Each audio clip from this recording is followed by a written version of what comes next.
Hello, everybody. Welcome to Rocket Lasso Live. I'm Chris Schmidt, and we are here to take questions about motion graphics and Cinema 4D and just cool stuff in 3D and 3D animation. So we are ready to go. We've already got people in the chat room already asking questions. We got lots of people. I already said some hellos. So let's go and start checking out some links or some questions. First of all, I want to address somebody. I missed the question somewhere earlier, but somebody was saying, "What about the Game of Thrones building on animation?" Not sure how to tackle it. That is just a huge undertaking. I'm sure there's a big old studio that spent a lot of time building that stuff and rigging it and whatnot. There's no like, hey, throw it in the cloner and do this technique thing. That's just a lot of manual animation. Every single tower building on the tree, everything is a unique rig that would have to be built. Not exactly something we can tackle easily, and especially not in a live stream. J-Man has a link. It goes to Instagram. So let's go ahead and click on that one and share the screen here. Let's see, what do we got? I got to be careful about audio playing in here. I don't know when the audio is playing through really loud. But what do we got? We've got something from Bridge and FX, or Bridgend FX. So we got like these little cup shapes traveling around inside of a sphere. They're pretty neat looking. And then we got like kind of this really shallow depth of field. The jerky way that everything's moving around is really fun. I think there's actually something that we can extract from here. Like this is supposed to be another rapid fire episode, so we're not going to be spending too long on any one thing. But let's see if we can't get something somewhat along these lines. So why don't we go ahead and make a shape of some sort here. I'm going to make a... I'm trying to think of something we do a little different. I mean, they have a sphere. A sphere would be easiest, but I think maybe we'll just make it two-dimensional. In fact, instead of a plane, why don't we make it a cube? So this is going to be a surface, and things are going to be traveling around on the top part of the surface. I'm going to go ahead and make this way bigger, 2000 by 2000, still only 200 tall. And now I'm going to make a second cube, and let's see, a couple details. How should we do this? Yeah, okay. We're going to make a cube, and we're going to make it dynamic. So we're going to add a couple things, actually. Why don't we make a floor? And the floor is at 0, 0, 0, and that's fine. And we're going to temporarily turn off this box, and then we've got our one cube here that's going to be sitting there. So let's go ahead and make the floor dynamic and this cube dynamic. Select both of them, right-click, simulation, or rigid body. So now that should fall to the floor and just kind of sit there. Good start. Let's go ahead and grab both of those, and we're going to give it no bounce and no friction, so it can kind of freely slide around on it. So now that that is happening, we could go ahead and probably trap it inside a smaller area of some sort. Not necessarily necessary, but let's go ahead and create another cube. T for scale, I'm going to scale it pretty big, something like that. Let's go ahead and right-click and add a Cinema 4D display tag, and let's say use, and I'm going to change it to line. So now you can see we've got this invisible cage, and I think it's really important. You could just visually hide it and be like, that's about that size, but I've often done those types of rigs, and then something will be happening dynamically. I'm like, why is that happening? Because there's no visual indication of what was happening, and it really throws me off. In that case, we're going to steal this collider tag off of the floor specifically because I already turned off the dynamic state. And we're going to go to collision, and we're going to change the shape to static mesh so it can actually see the inside of the cube. So now the idea is if we make a simulate particles turbulence modifier, then this should be blowing our object around a little bit. Now it's pretty weak right now, and there's no scale, so let's give it some scale. Let's just jump this up to 55, and as soon as we do that, we see our cube is starting to slide around a little bit. We're going to need a lot more frames, and we can go and see our cube, and it should be sliding around, kind of freely moving. Now we could go and maybe increase our noise here a little bit, so that it's gonna travel around a little bit more. Now let's go ahead and make a MoGraph cloner, and this cloner, we're going to put the cube, and wrong cube. Let's go ahead and rename this one walls. Let's go ahead and rename this one bounce, or I guess it's more appropriate to do slide. So it's gonna be a sliding cube. Put this in the cloner. I'm going to set this to a honeycomb array, and let's lay that flat on the ground. And let's go ahead and decrease our count a little bit until we're fitting inside. There we go. And maybe space them out a little bit more, because next step is to scoot everything up into the air a little bit, and we're going to add some variation in the scale. So let's create a random effector. The random effector is moving the position. That really doesn't matter. I guess I can change your initial state, but let's go ahead and grab scale. I'm going to say uniform scale, and let's go ahead and scale both up and down so we get different size cubes all over the place. If we go ahead and hit play, then they should all hit the ground and start sliding around. So already working pretty well. I like the way that looks. Now, stylistically, I think something that might be fun is if we made it so that these weren't turning and rotating. So let's go ahead into our dynamics tag on our slide cube, and I'm going to go into forces, and I'm going to say I'm going to change the follow rotation to, let's say, 15. You can do really big numbers, but that can start getting a little crazy. They are rotating a little bit. Let's jump out to 55. That should be pretty harsh. I'm also going to go to our angular dampening and set it to, let's say, 100%. Actually, here's a little test I want to do. If we set angular dampening to 100%, can they rotate? And from the top view, yes, they can slowly rotate. Can we go above 100%? Yeah, we can. But I'm just curious if this is going to stop them from being able to kind of rotating at all. And I still think we get a little bit of rotation in there. So anyway, we can go and crank up a whole bunch of follow rotation. Our angular dampening should just kind of stop them from being able to do a big rotation on the outset. But it might also stop them from returning. So I'm actually a little reluctant to do that. Now, let's go ahead and crank this up crazy high just because I want to see if it gets twitchy. So now we're, okay, 100 is apparently the max on there. But you can see they do a little bit of rotation, but I'm just going to, like, that's good enough. They're going to be sliding around and doing their own thing here. I like that. Now, they are bumping into each other directly, which is potentially fine, but we need at least a little bit of space in between them. So let's go ahead and grab our dynamics tag, go to use a margin, and let's go ahead and put in a fairly large margin so we can guarantee we're seeing something.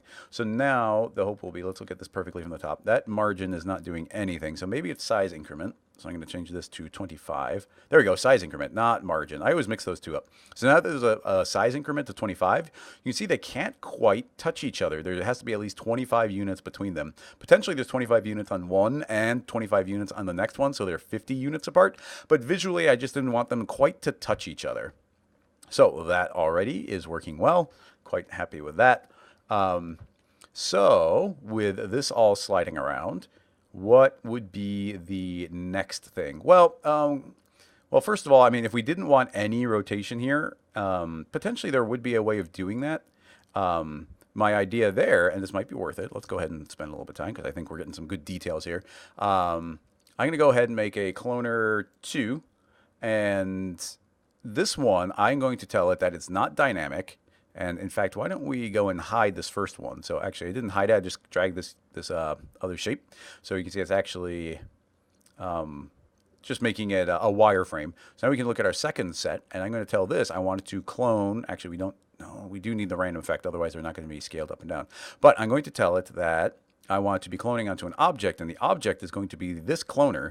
And the cloner right now is cloning onto the surfaces of the other one. But I can tell it to not be viewing the surface or the geometry at all. I can just say I care about the axis of the object. So now the axis of the object is what we're cloning onto. And the hope is if I hit play, unfortunately not. I was hoping that these would follow wherever those go, but they are not. And if I turn off, oh, that's weird. Do you see when I refresh something, it actually did jump into position? That's weird and a little frustrating because it almost seems like it should be working. It just isn't actively. If I turn it off and on, it does. If it doesn't want to work, I don't know of anything we do to fix it. It would be like we can't throw it into a connect object because we need it to be acknowledging those as individual clones. The only thing I can think of that might be like an intermediary here would be if we, I'm actually going to do, here's a neat trick. If I copy and paste that one, I can click on MoGraph swap cloner matrix, and now that turned that into a matrix object, and now that matrix object is going to be cloning onto an object, and the object is going to be our cloner, and that's going to be on the axis. And now the hope is, let's go ahead and turn off this cloner temporarily. The hope would be that this matrix object, oh, that's bizarre. I might have done something. What did I do wrong? Because my initial clone. Oh, why did this get set to object mode? Huh. Did I click something in the wrong order? Or copy and paste the wrong one? It looks like I messed up my hierarchy. Apologies for that. We should be able to rebuild it by dropping that out of there. Now, oh yeah, Cloner 2 got on the bottom somehow. I don't know how. Oh, I know what happened. Sorry, apologies. I moved one cloner below the other to see if there's an order of operations, but I didn't remember I did that, so I just kind of interchangeably swapped one to the other. So this one is supposed to be the invisible one. This one is not supposed to be dynamic. And now I want this cloner to be cloning onto this one. And now all I want to see is if this matrix object is sticking to it. And you can see actually that this matrix object is sticking to it. So now that that is properly sticking, I'm going to tell this cloner to clone not onto itself, but onto an object. And the object is going to be that matrix object. And now it's a little bit redundant, and it seems like we're getting a single frame of weird refresh. But in any case, we did successfully copy one copy over. But the reason for doing all those extra steps there is I can go and grab my second cloner here and say, and I already have a line clone turned off, which means even though these other ones are rotating a little bit, our next set, this final one that we're actually going to see render, that one is not rotating at all. And since we have that margin, I feel like that we've got a little wiggle room. That was real specific. We probably didn't need to worry about it too much, but there we go. Another important detail I forgot to mention, when we built this wall that we're bouncing off of, we should tell it right away not to be able to render, because otherwise we'll see it render there. So let's make sure we can turn that off. Now we've got this.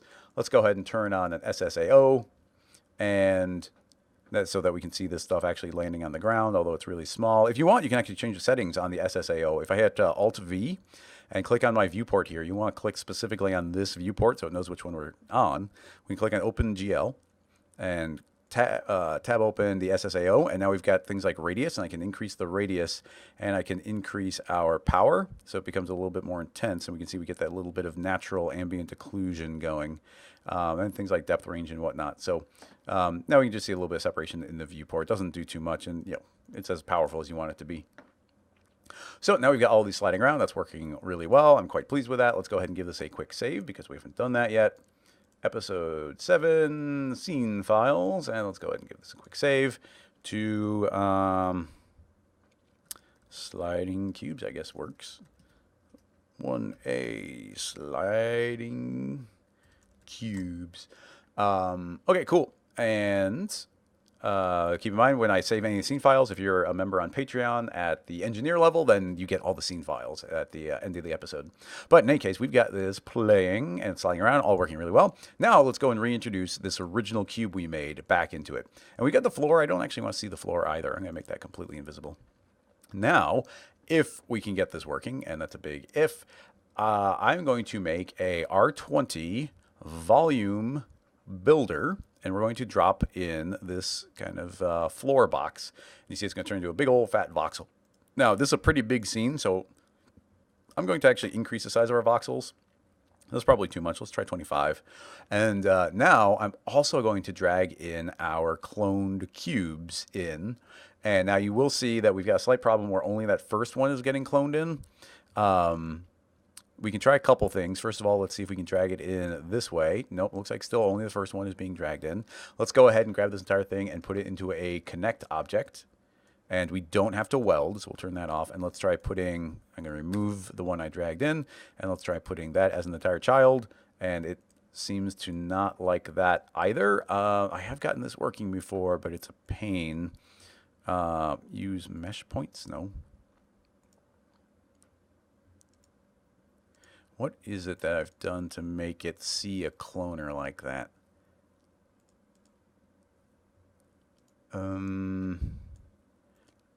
Render instances. Oh, let's go to regular instances. That might actually single-handedly have been the problem. Yeah, okay, that was single-handedly the problem. I was doing render instances, and I should have just been on regular instance. But in any case, we can now see that we have our cubes, and they're sliding around on here. Now, obviously, we don't want them being a union, we want them subtracting. There we go. So now we're taking this big bite out of it as it's traveling around. So we need a better resolution. So let's drop this back down to 10. So, I guess it's a lot, but it's not necessarily too much.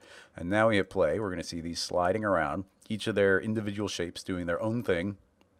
and that's actually working pretty well. The Actually, something that's interesting is I would kind of like the different heights. Like if a cube is bigger, I'd like it to go deeper.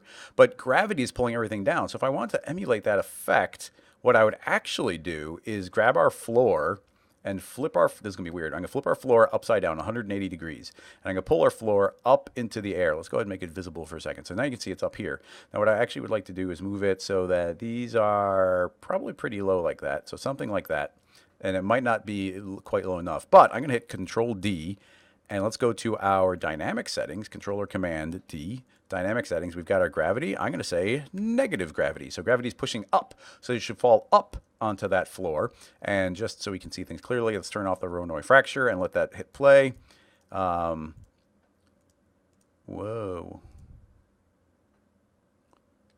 What is going on there? All right, let's give this a quick second. I'm going to turn off all that. We don't need to worry about it. Why are those falling down? Is it intersecting the floor? Oh. It might be intersecting. Yeah, it's intersecting the floor at the time of creation. I was already animating. So yeah, I don't want to move that up a little bit like that so it's not intersecting any of them. And now they won't shoot down. My fault. And now they can fall up onto the floor. So we have different size cubes in theory. Did our effect? Oh, I turned off our effector at some point. Also my mistake. Okay, that effector is turned back on again. Once again, our floor may be intersecting, and it is slightly. Just pop that up there. Alrighty, now that should be working. So now we can go and check out our final cubes and hit play, and you see they're going to fall up into the ceiling. So they actually all should be interesting. Double interesting. Oh, okay. Look, here's another detail I did not know. When, let me talk through it for what I just realized. We had a random effector, and the random effector was affecting all of our cloners and our matrix object. And what the cloner was doing is shrinking some of these cubes down. But then this one, I thought we also had to have the random effector in it, but it was taking it and shrinking them down even more. And then our cloner was cloning onto that. And because this is referencing our first one, it was taking on the attributes of the first cloner and then doubling the effect with the random effector. And then we were applying the effect again when we cloned our cloner onto the the matrix object. And then it was shrinking even more. So you can see every time it was shrinking it or making it bigger on every single one.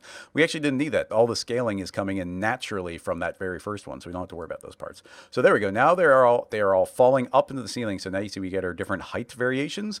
And now that we're getting that, we can go and grab our original cube, scoot it up enough so it's actually touching all of them. We want them touching at least a little bit on every single one. But now when we turn on our volume, they're going to be taking the bytes out. And I'm actually going to hide this one now because I don't need to see it. Let's let these figure themselves out for the initial little bit. It's kind of weird where some of them weren't appearing right away. But now you can see some of these pits are going very deep and some of them are very shallow. And now everything should be sliding around, correctly moving. And yeah, it's working quite well. I am slightly worried that the floor is intersecting again. No, it's not. I'm not sure why it did that. Some of them are still falling away. That is bizarre. Like, we are definitely below it, but some fell away and then had to move up. That's not the way I would think gravity would work. I mean, gravity's just turned on to negative 1,000, so they shouldn't start naturally falling down. I'm going to ignore for now because I want to get to more questions. But anyway, the point being is now we've got this nice cube. We've got all these cubes floating around inside of it. Let's go ahead and give this a quick save as number B. And yeah, then of course we take our volume builder and we throw that into a volume mesher. And then bloop, we get our final geometry or something akin to some final geometry. We see we get some nice rounding on here. We have a lot of options with our cubes. Like, we could grab these cubes and stylistically, if we wanted, we can go and put a fillet on them. It's going to round them out quite a bit. We could also not put the fillet on there, and we could, inside of our volume builder, do something like create a smoothing layer. And this is going to smooth that out quite a bit. And it's too much, so let's go ahead and pull it back significantly, but we get a little bit of rounding on there, take those edges off. And potentially we could be cloning additional things, additional details. I guess a fun detail might be, the way it's moving up and down, I don't know if that would work too well. Um, yeah, I mean, there's a lot of different things we could do too. I can copy this entire cloner, and the secondary cloner, I could just grab these cubes and say, you know what, I want some smaller cubes, and those are going to be the inverse of what we had, and we could even tell these to be rounded, so we can round those out. So now you can see that we have one shape being added, the other shape being removed, and now we've got these little, these little indentations moving around, and they should all go and be traveling exactly where our dynamics is telling them to travel. And they just kind of float there in the air, and they will take out this bite. And they're dynamic, so these will actually, as one shape gets near another one, it should, let's see, that one's moving the quickest, but it should hit and kind of bounce off of it. In theory, actually, we could put some bounce back into our dynamics. This is running quite slowly, obviously, because we're doing a lot of volume things. But if I were to turn that off, we should see these moving very, very quickly. And we could make sure that the we're not make sure we can make them bouncy. We can go and grab this cloner, which is the only dynamics that are really doing anything. I could add a bunch of bounce on there. Let's do 99% bounce. So now it's a hit each other. Yeah, actually, it's kind of fun, like bing, bing, bing, bing, bing. And then we don't need them to have quite as much of a margin around if we don't want to. So I can set that down to 10. So they can get pretty close to each other. Not quite touch, but pretty close to each other. I'm going to set the gravity up higher because I just don't know why it's doing that. And it shouldn't affect anything else. It should just have the gravity affect them quicker. Something that's actually a little bit strange is I feel like we're still seeing a little bit of rotation in here. And I didn't think we would see that. Now we might be able to just override that. I'm going to grab, actually, let's grab the, I'm going to tell this not to align the clone on the matrix object. Does that scale? Ooh, align clone seems to stop it from scaling. But in any case, if I were to grab both of the cloners and add a MoGraph plane effector, this might or might not work. I don't want to affect the position, but I do want to affect the rotation. And I can set the rotation to 0, 0, 0. And I'm going to say I want it to be an absolute rotation. So now this should be, in theory, forcing them to not rotate. I'm looking, I'm not seeing any rotation. I don't guarantee it, but I think that there isn't any rotation. So yeah, after the first couple frames, you'd want to ignore the first few. But I really love the way these are like bouncing around now. It's really fun. I'm going to go ahead and give this a quick save. Let's go ahead and turn these on. And yeah, you can see our final shapes. I think I'd probably want to maybe even scoot this big old cube up a little bit more just so we get that intersection on these small ones. So the deep ones can go deep, the shallow ones can go shallow. You can see the radius here is big enough where they're actually, some of them can blob into each other. So once again, that just goes in stylistically into our margin. If we set our margin up to 15, that might be enough to keep them from intersecting. Right there, not quite, but once again, that's also a push and pull we have with our voxel size. If we make our voxel size half the size, it's going to sharpen everything up a lot. And then even where those were colliding, it would probably clean them up. So yeah, now we end up with this. Of course, you got a crazy high poly count. An example like this, there's a good chance that we could add some adaptive range in there, and it can actually create a lot fewer polygons. And it just by ticking up one, all these big flat areas will dramatically decrease our poly count. It's not actually going to speed you up in the viewport because it's still doing all the calculations. In fact, I think it's having to do more calculations to do a cleanup algorithm. So it might actually play back slower, but you have a lot fewer polygons in the scene, which depending on the way you're rendering might make a difference or not. But yeah, I think that is pretty fun. Keep in mind that the smooth layer is a hog, so that's going to probably be slowing us down significantly. Like that's like half of our frame rate, the smoothing layer. So using that one sparingly is a good idea. And yeah, we've got all these bouncing around, and the dynamics and physics are really fun, especially when we turn this off and we can actually see them bouncing around. Bing, bing, bing, bing. So this at speed, I think would actually be pretty fun. And just based on a single turbulence, all the animation being driven just by turbulence. So pretty fun. All right, I want to do more questions. That one was fun. I felt like there's a lot of good information, but I did want to jump around. So we're going to be jumping in. If I didn't, there's been a lot of chat, so feel free to repost your question if you didn't. But right now I can see a couple people chatting down here. Let's see. For everybody in the chat, I mean, I checked the chat, especially when I'm having some sort of a problem, but was there a technical problem? What was that? I mean, people might have had an answer to me that when I rearranged them by accident and I didn't notice it right away. Um, so, um,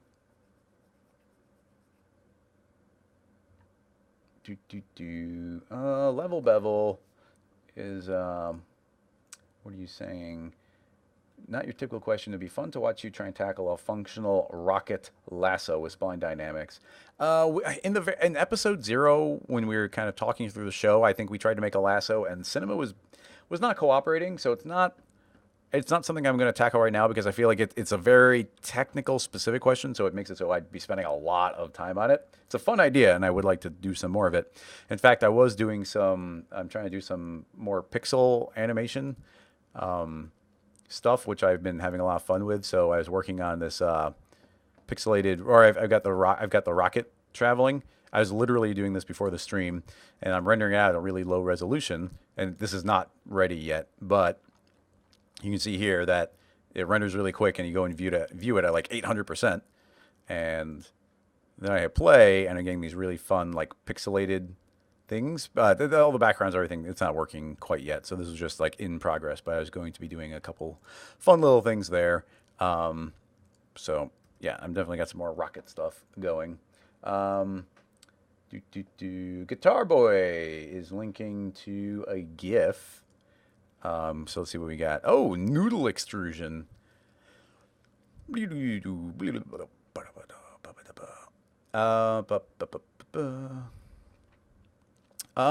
Interesting. I feel like, and this is probably from one of those like how it gets made, like factory type of things. I like how it's just like a little blade that spins around. Cut, cut, cut, cut. Yeah, I think we might be able to tackle something like this. Now, we are going to be faking it. We're not going to do this for real because I can't. Because there's essentially you're pushing like a really stiff fluid through there, and we are not going to do anything like that. It would be insane. But the idea of some sort of extrusion, let's see, the idea of some sort of extrusion here, I think that would actually work pretty well. Thanks for all the questions, everybody. We're getting tons of them in the chat. It is absolutely awesome. Let's go ahead and make a smallish noodle. And let's go ahead and double the rotations. That seems about right. And then how would those noodles actually look? I guess it travels. Is it two? It might be two opposing helixes. So we take this one and hit R for rotate, spin a little bit. We want to spin this one 180. And then we've got two different spirals. And then we don't loft between them. I think we loft. Let's see. I'm going to grab these and put them in loft. I don't think it will work. Oh, actually, that does work. Okay. I didn't think it would work, but it does. Cool. I thought, and maybe it would be a way of doing a different type of noodle, but I thought we'd have to take one and put the radius down to 0. Like that, and now do this kind of spiral. So it's kind of like two different things, but honestly, it's just kind of the same idea, just spinning twice. Now it does spin double what I thought it would. So, or maybe actually, maybe shrinking the radius. No wait, I accidentally only returned on one. There we go.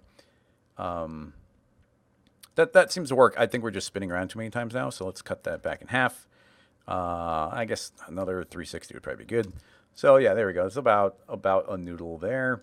We can go to our loft shape here. Let's get this as low poly but clean as we can. So more segments around there would be good, but we don't need all those extra subdivisions in between. And now we get this nice helix going. That's looking pretty good. This is, by the way, one of my favorite types of noodle.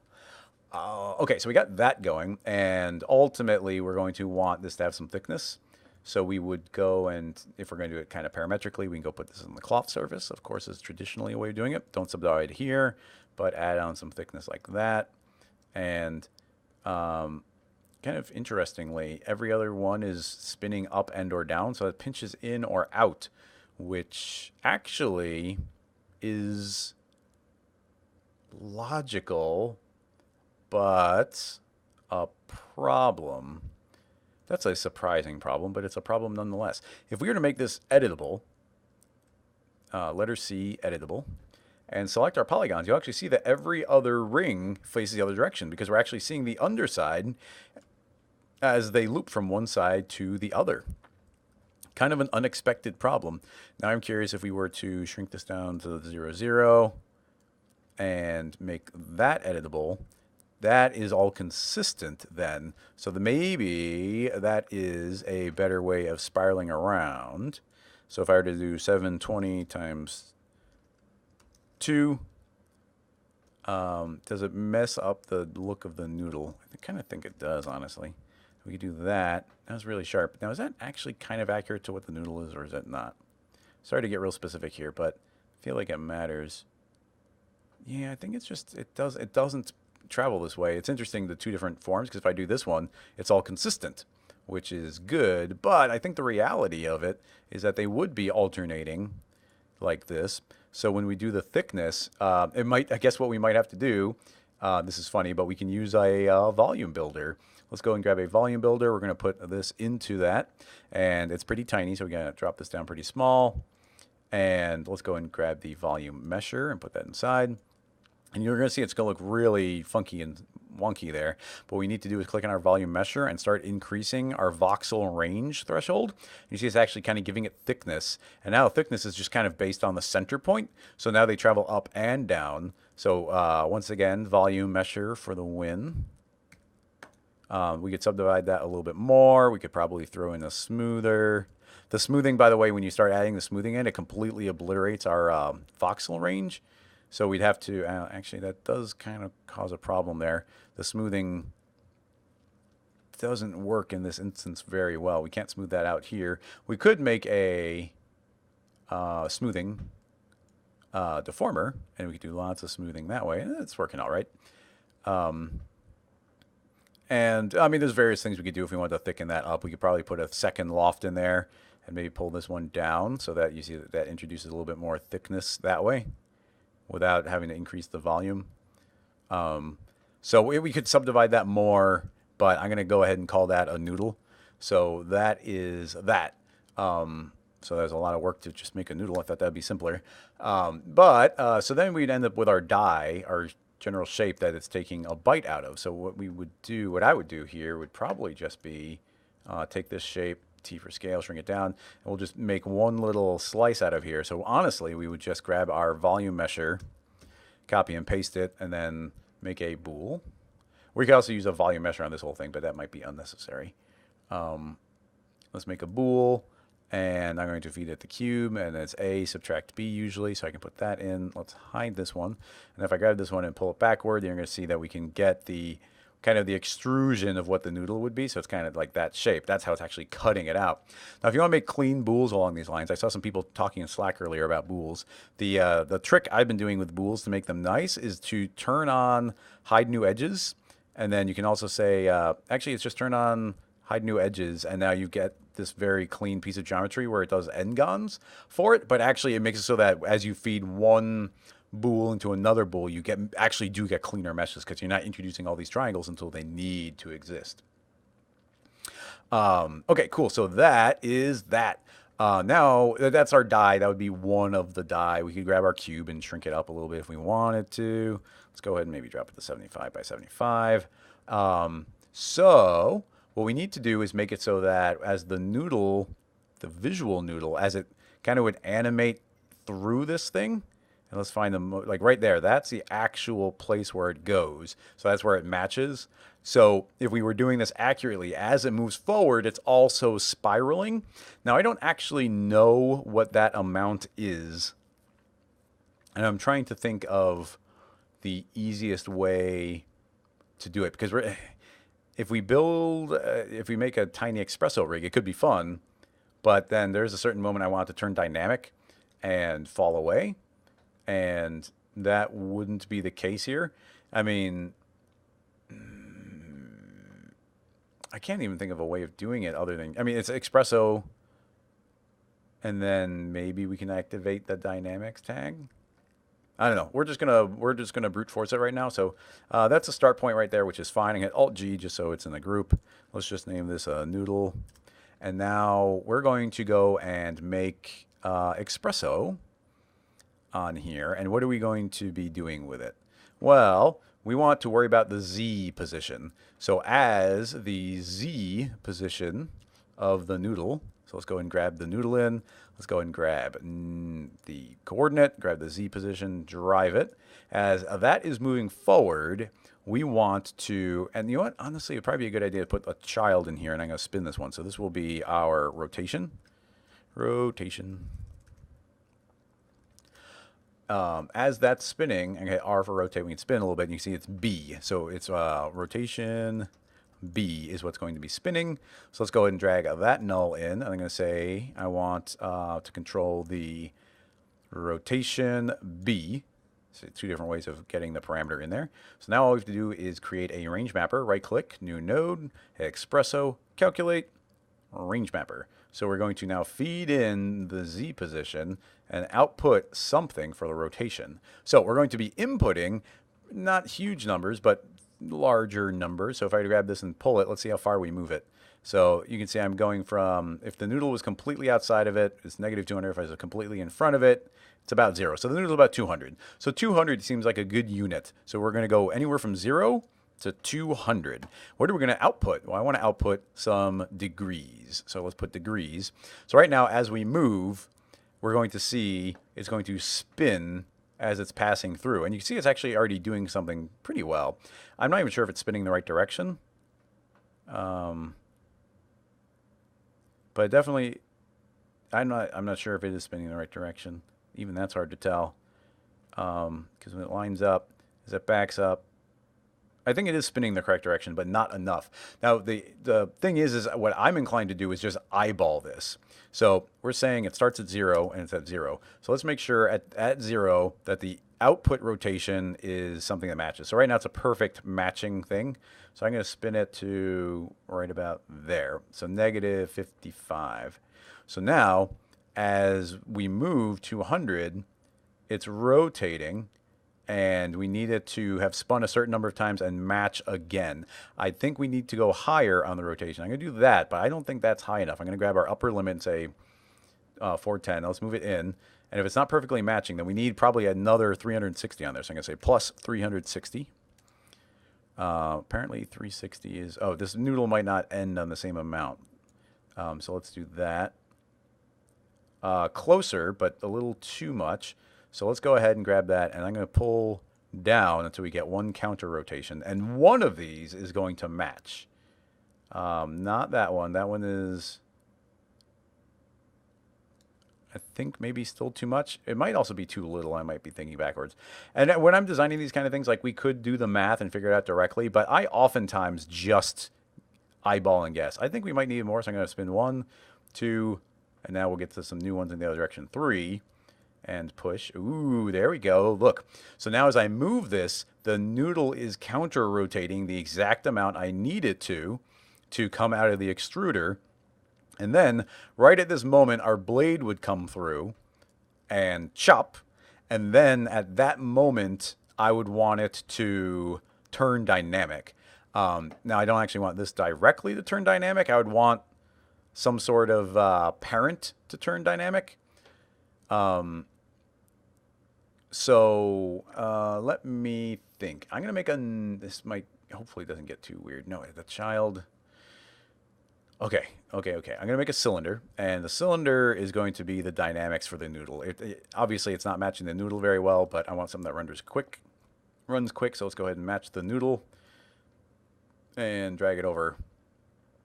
Potentially, we could just tell it to calculate as a cylinder, but I'm not sure if that actually still runs quickly. So there we go. That becomes our dynamic object. Now I want to drop this noodle into the cylinder and have it work, but we've now moved the cylinder over into a weird position. So I'm actually going to make a null, and that null is at 0, 0, 0. So if I make the null a child of the cylinder and I make the noodle a child of the null, nothing should change. It should be working.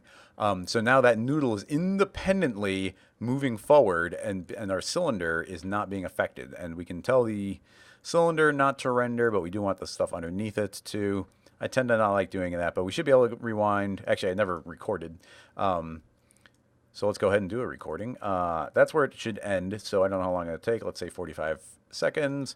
I'm going to record the Z position and then rewind all the way, and now the noodle should be right at its start position. Oop, don't move the cylinder. I recorded the wrong one. we want to make sure we record this, animate Z. So that's where I want to animate the Z. So record there, and now, sorry, at the time of 45, record that position, rewind, and now pull this backward until we're at the very start of the noodle, and we'll do another keyframe. So now that should automatically go forward and stop. Honestly, we probably want to be a constant range, so let's go and select those and say linear keyframe. So that should linearly move forward. Because we have an Xpresso rig, the rotation automatically matches. But now, as that travels over, suddenly the cylinder would become a dynamic object at this time. So let's go ahead and add actually, we want to be at the time of 0. So let's right click and we'll add a simulation rigid body. And it is automatic is fine, but I'm going to tell it that's a moving mesh. And I'm going to tell it that the dynamics are off so they're off at 45, record, and I can hold down Alt as I move so the keyframes aren't actually changing. And I'm going to say on and record. So now that it's not dynamic. So with any luck, this will, and I haven't saved this yet, dangerous. Excuse me. Let's go ahead and name this to A, and we'll call it Noodles. Noodle cuts. So with any luck, this will play forward and the dynamics will take over and it'll fall away. Cool. Actually working, it's shockingly well.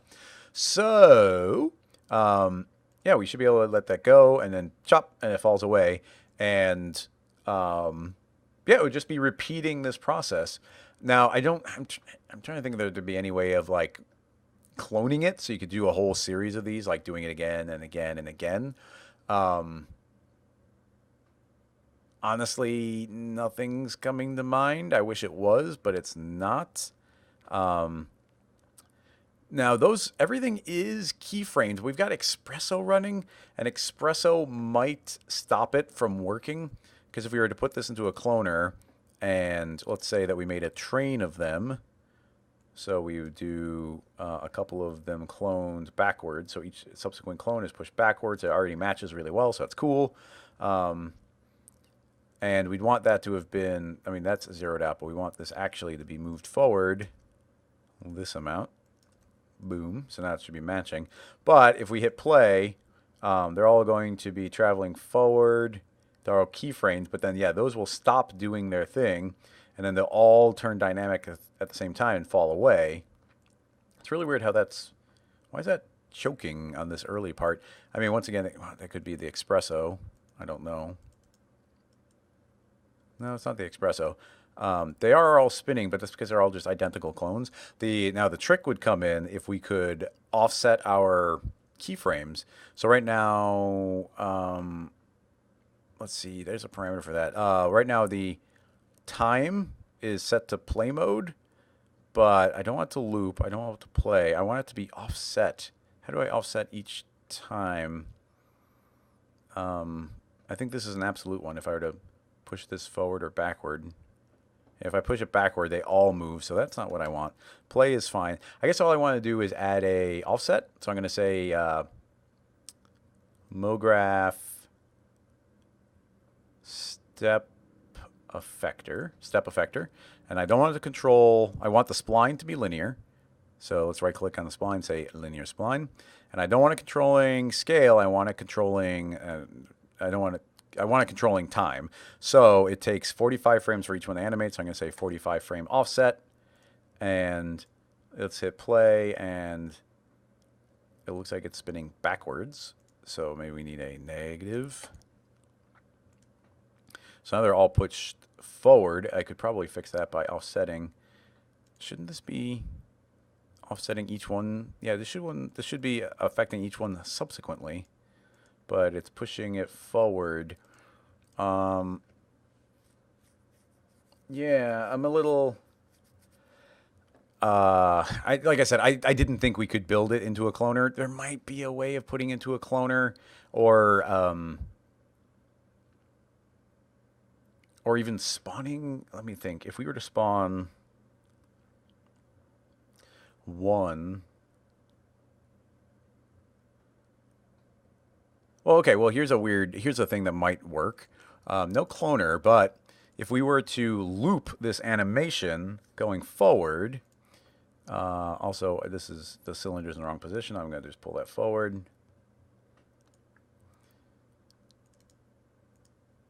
Oopsie, what's going on? Oh, yeah, that's supposed to be all the way in the back, not forward. I was like, I did something wrong there. Okay, so if I had to play, it's going to travel forward and then turn dynamic and fall. So if we instead made a second rig, so if I copy and paste this, we'll make it so this cylinder doesn't do anything. And then that one were just to loop. It would go forward and then back and then forward and back. Then, and the best way to do that would be Signal, obviously. So Signal is a plugin from Grayscale Gorilla. One that I made or I helped design. So I really do like it. So instead of animating the Z with keyframes, let's go ahead and animate it with Signal. Let's get a quick reference for where it's animating from. So right now it's going from 176, which I've copied, and it's traveling to 12.5. So instead, let's tell Z to be taken over by Signal. And it's going to go from there to 12.5. It already saw the initial one. We can go ahead and say linear animation. And I'm going to now say loop.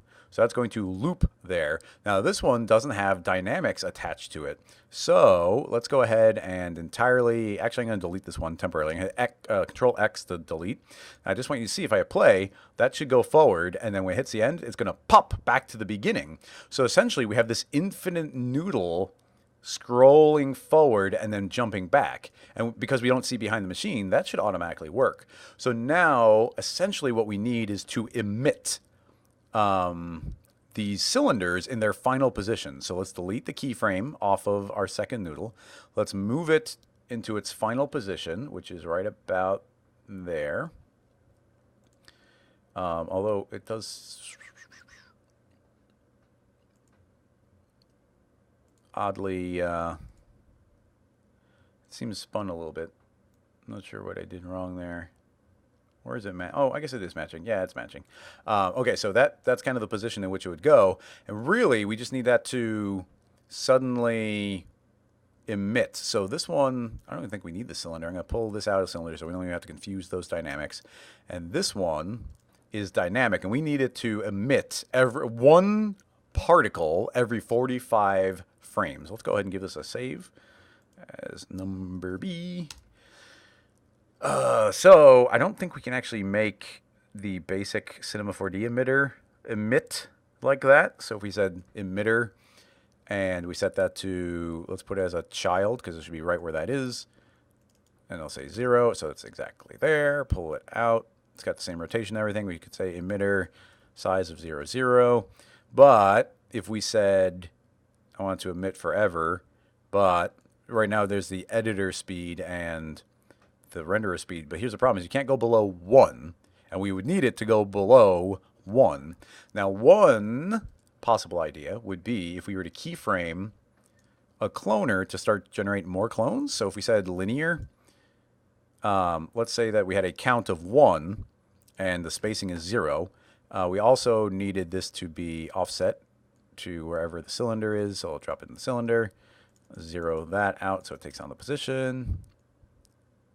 Put it in. Okay, cool. So that should be dynamic right away. It should, oh, it's not because I still have a keyframe. So turn that off. This is just always dynamic. So we hit play, immediately that falls away and we have the next noodle come. So what we would need to do is keyframe the count to go up by 1 every 45 frames. We already used Signal a little bit, so this is another perfect opportunity to try and use Signal. So I'm going to add Signal, and I want to control the count. And I'm going to say that the count should be a linear existence of 1. Actually, it's going to go from 1 to 2. So there's already 1 at the beginning, and it's going to go up to 2 at the time of 45. I'm going to say the playback should be additive. So it's going to go from 1 to 2, then 2 to 3, then 4 to 5. And I just want to see if when we generate a second clone, if the second clone gets created and if the first one is still there. Let's create a floor, pull it down here, and add a dynamics tag to the floor. Save it, and let's hit play. Boom, noodle, boom, noodle, boom, noodle. Okay, there is hope for this, actually, to make a more advanced kind of rig here. So that is falling away right away, which we want it to. But then we have a second one appear really quick. 45 frames. maybe we do want it at 1. Maybe there just isn't 1 on the first one, so we'll go 0 to 1. So now there isn't a... Oh, no. Why did it make that? Think-a-think-a-do. Let's see what the cloner's doing. The cloner says I have 0 clones, and then hit play. Oh! It must be that because we're in integers, this is hitting a like halfway point. So it's going to like 0.5 and then suddenly jumping up to 1. So what we can do, this is cool, hopefully this works, is we have inside of our output a setting that got added in Signal 1.5 called step variation. What step variation does is it makes it so that you're only going to whole numbers of a certain kind. So I'm going to say I want whole numbers of 1 because prior to that, actually let's turn this off. If I were to hit play, count volume step. Where's our, okay, we're now, you see our final output. Let's hit play. No, that's actually, it is jumping on that. I still think we're jumping on that one. Let's just try it. I'm going to turn on our step variation. Might not actually work. Yeah, it's still 1, 2, 3. It's going way too fast. Our noodles, I thought our noodles were taking exactly 45 frames to go. Maybe that's what I'm getting wrong. How long did it take our noodle to keyframe?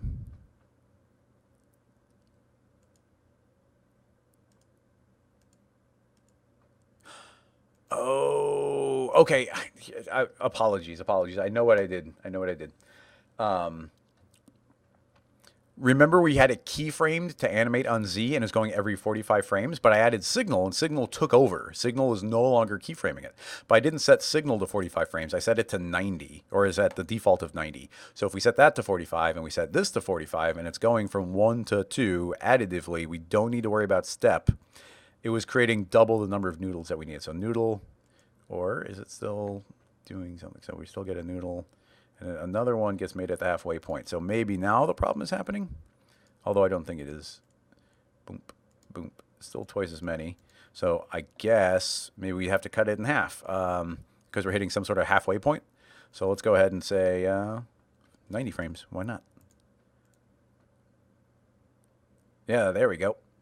Okay. Looking good. Let's add some more frames. This one's fun.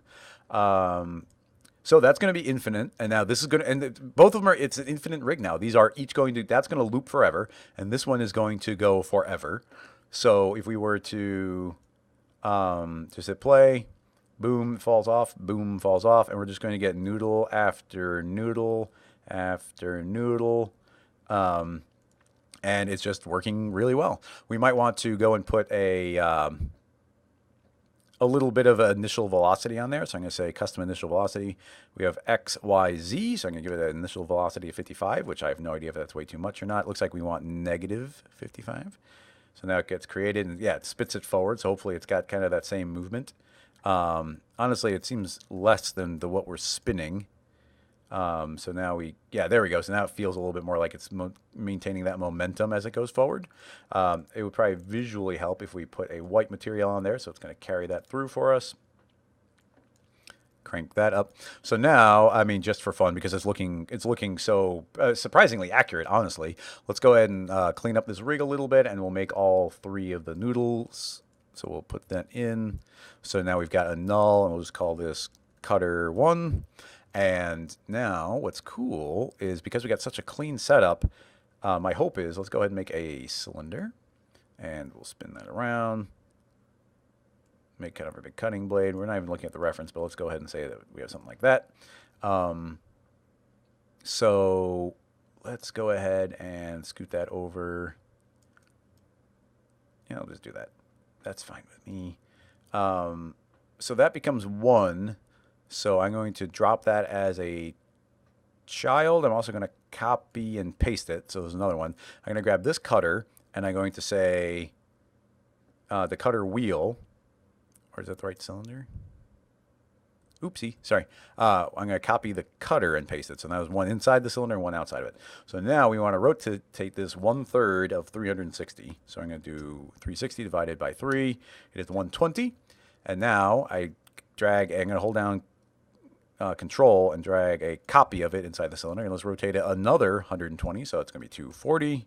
Spin around again, and there we go. Now we've got 3 cutters inside of this one shape, and each one is doing their own thing. Now, with any luck, yeah, it's all 3 of them are just going to be working and get created. But, of course, if we have our spinning blade, we'll need those to be offset. So that shouldn't be too difficult. Let's go ahead, and I'm not going to worry about making the cutter blade look nice. I'm just going to go and make a cylinder here. Or I'm going to go and make a cube here, nice and thin, not quite so long. Let's pull this over to the front. So let's say that's our cutting blade. Let's go ahead and make it a color. We'll just, that is not the right window. That's the right window. Go away, Xpresso. We don't need you anymore. We'll go to reflectance, remove, add, Beckman. There you go, shiny. There we go. We got our shiny cutting blade. Add a single unit fillet, so we got a little bit of bevel on there. So we got that. Our cylinder is offset, so I'm actually going to zero that out on 0, 0. Honestly, this rotation doesn't even need to be rotated anymore. So there we go. We got our 3 noodles, and we've got our blade. Let's grab our blade and move it up in there a little bit, and we can make a null or a cylinder. I mean, honestly, we probably should make a cylinder. Let's make another cylinder. We'll point it forward.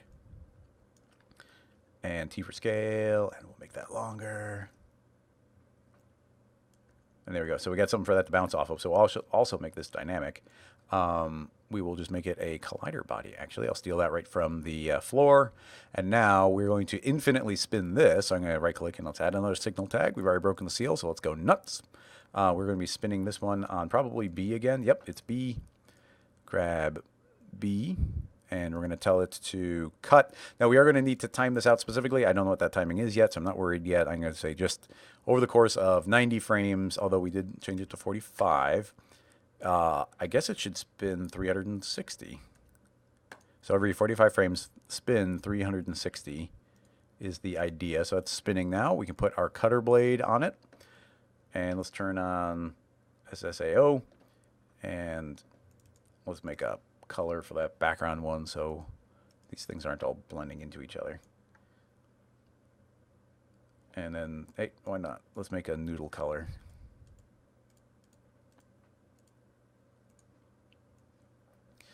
Yeah, noodle, noodle, noodle, noodle, noodle, noodle. Shouldn't that be filtering down? What's the... Oh, I've made that white material. Replace the white material. I'm holding down Alt or Option as I drag, and I can merge it into those other materials. There we go. Everything's just popping out a little bit more. Why don't we make this red a little bit? Okay, cool. Just something that we can see. So now our blade is spinning. So now what we need to do is offset a bunch of these by 45. Now what's cool is we got signal here. So I can grab, not 45, I guess because they're animating... It's taking 45 frames for them to travel. Honestly, 45 is a bad number, but what's cool is we can fix that. What we really want is a nice clean number that we can divide by 3. So let's go ahead and say it's actually 60. So it's actually going to take 60 frames for that to happen. I think the entire rig will just update and continue to work, which is awesome. Oh, we should also have those spin when they spit out, but we'll fix that in a minute. So now we can offset this set by 20. I can grab offset and say I want to offset by 20 units. And I'm going to grab the next, I guess that would be that one. You know what? Let's not do that one. That's the first one. The first one's not going to be offset. The second one is going to be offset by 20 frames. And the third one's going to be offset by 40 frames. So now they're all offset. So now we should have 3 noodles, each coming out at slightly separate times. Which is all good, except that maybe we need the initial, the noodles that are getting pulled out by the extrudes. Maybe this should go down to 0 and 1.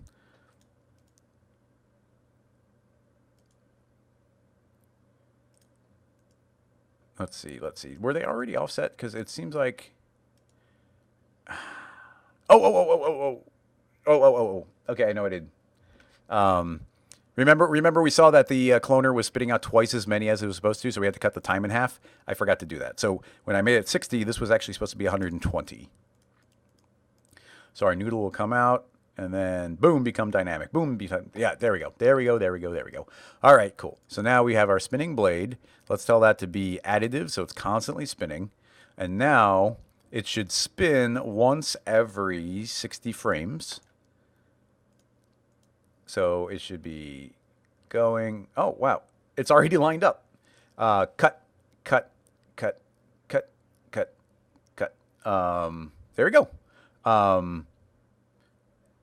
The blade obviously could be sharper. Honestly, this should be, if everything was going twice as fast, I'd be a little happier. I mean, because of the way we built the rig, it's super easy to do that. I can say that this should happen over the course of, I guess, we might have to do 0.5 here, but that could be 30 frames. We grab these 3, and I can say that they should be happening every 60 frames.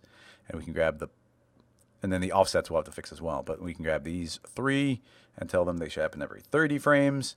And then we have our offset. So that's this should be half of the amount offset, so that should be 15. No, that's not true. It should be a third, so it should be 20.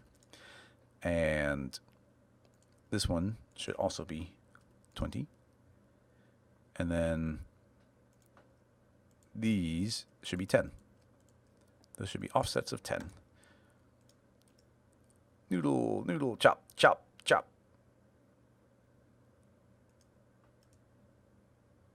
There's a little pop there. Pump. Yeah, right there.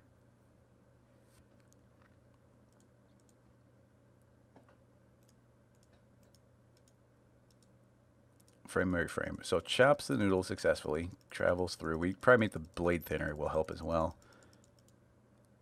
Yeah, that one, it's still got one clone.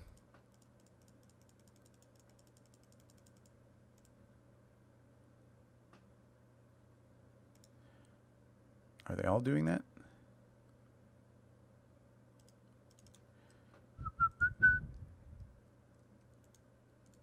$60 frames. 30. It's taking twice as long for them to do it. I shouldn't have sped it up because we were looking good. Now it's just kind of wasting time. So those take 30 frames and they're offset by 10 and 20, which is an extra third. That goes back around to a third. That makes perfect sense. These are good. We can do the initial count, but that doesn't change anything. That just is going to drop those.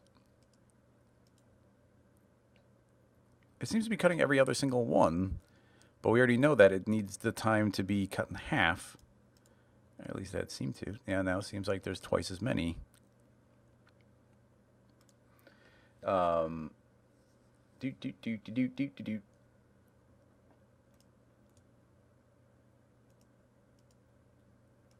Yeah, one moment. How do I... Here's the problem. Like, I want to hide these two, but because I forced... Oh, actually, these can become visible again because we got rid of the parent. So I can do that. I just want to hide these. Let's just worry about one. We'll figure this out. Didn't I say... Oh, it is a child of it there. It does mess it up there. But I could just turn the cloner off. Just remember to turn that on. Okay, we're back to one. Okay, so.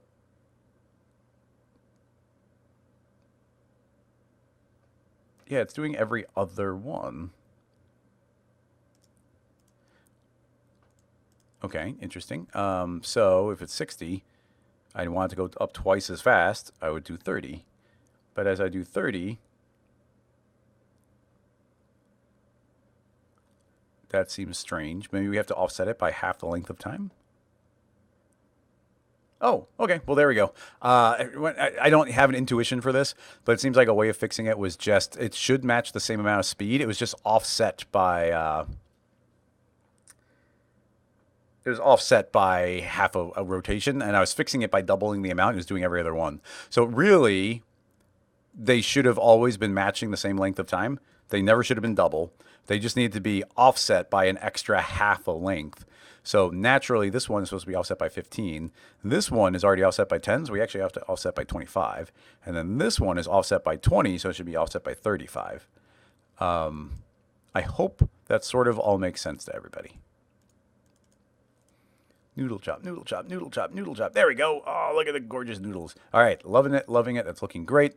The only thing I want to do is introduce some rotation into the clones when they're created, which is really easy. All we have to do is grab the 3 dynamic cylinders dynamic tag and give it some initial rotation. We already know B is the magic number. I have no idea what the rotation should be, so I'm just going to guess. Let's try 90 degrees, and let's see what it does. Actually, it looks like B is tilting it backwards. So is it not B? I don't know. No good way of telling right there unless we crank up the speed.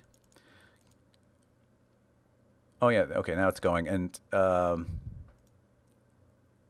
yeah, I think we want the opposite. So let's try negative 5555. You see I immediately put a big number in there so I could see it. Yeah, there we go. And actually, look, it seems like it's doing a really good job of continuing the spin.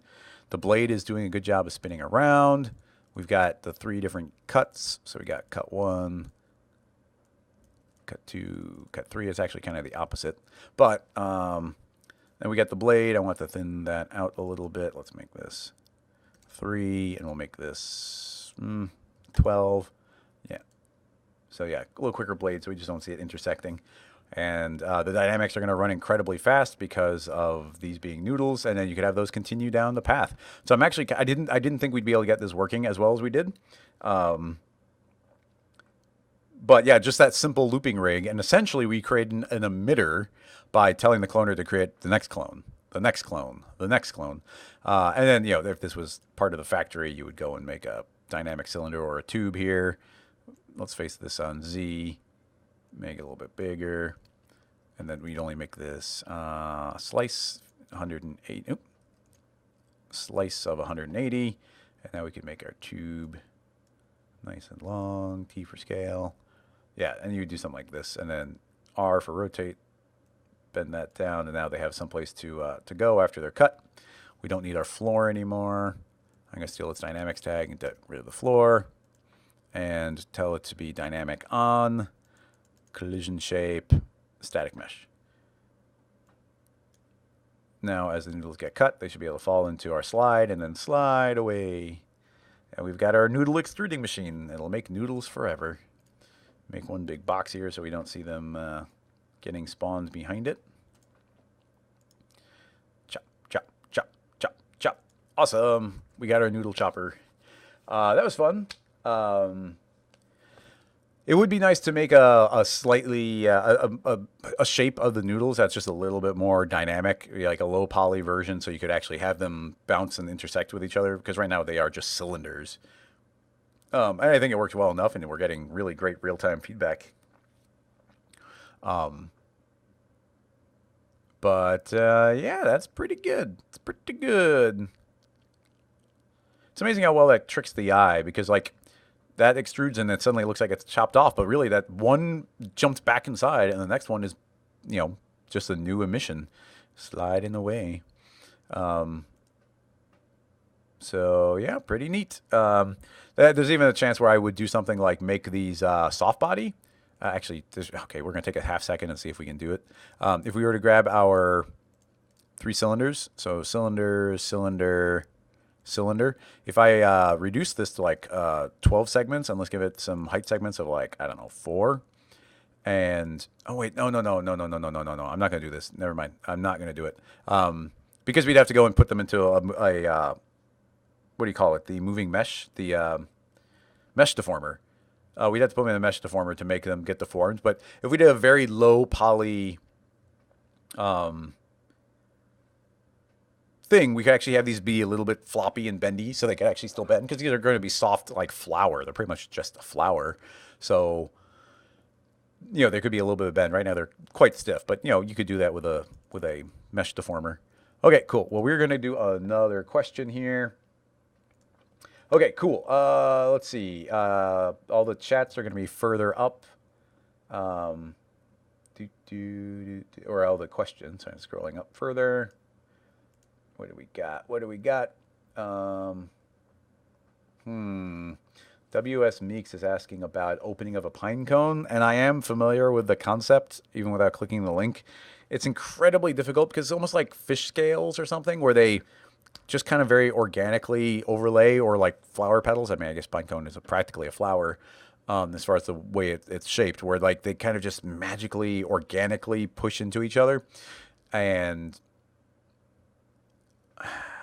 yeah, I just don't think we're going to get something cool out of it. Sulk is asking if Signal can drive any parameter of an Arnold material, so you can have a flickering effect. Yeah, you totally can. I think we can do this really quick. Let's open up a new one. I'm going to make a cube. Let's go ahead and turn on Arnold. And I'm not going to do anything fancy here, but we've got Arnold, and let's go ahead and make a new Arnold material. Surface, let's see, I guess a standard surface. By the way, I don't know Arnold at all. So let's see, base, specular, I'm guessing there's an emission. Yeah, emission. And here's the weight. So we crank that up, and now it is indeed a emissive material. And now we got that. We could make a floor, so we have something to be being lit. T for scale. Create another Arnold material. This could go for anything, by the way. Let's make another standard surface. We'll apply that there. And let's create, I'm going to hit Command B in Arnold, and we'll give the diffuse a couple extra bounces and output a animation, all frames. We do not need a big resolution, so we're going to divide that by 2. Don't worry about saving. So now we've got that material, so we can just go ahead and add signal anywhere. So I'm going to add a signal tag, Grayscale Gorilla signal, and let's add that signal tag, and on top of there, let's go ahead and drag in our weight onto our signal tag. And when you click on signal, you'll see it actually created a dynamic link over to that particular material.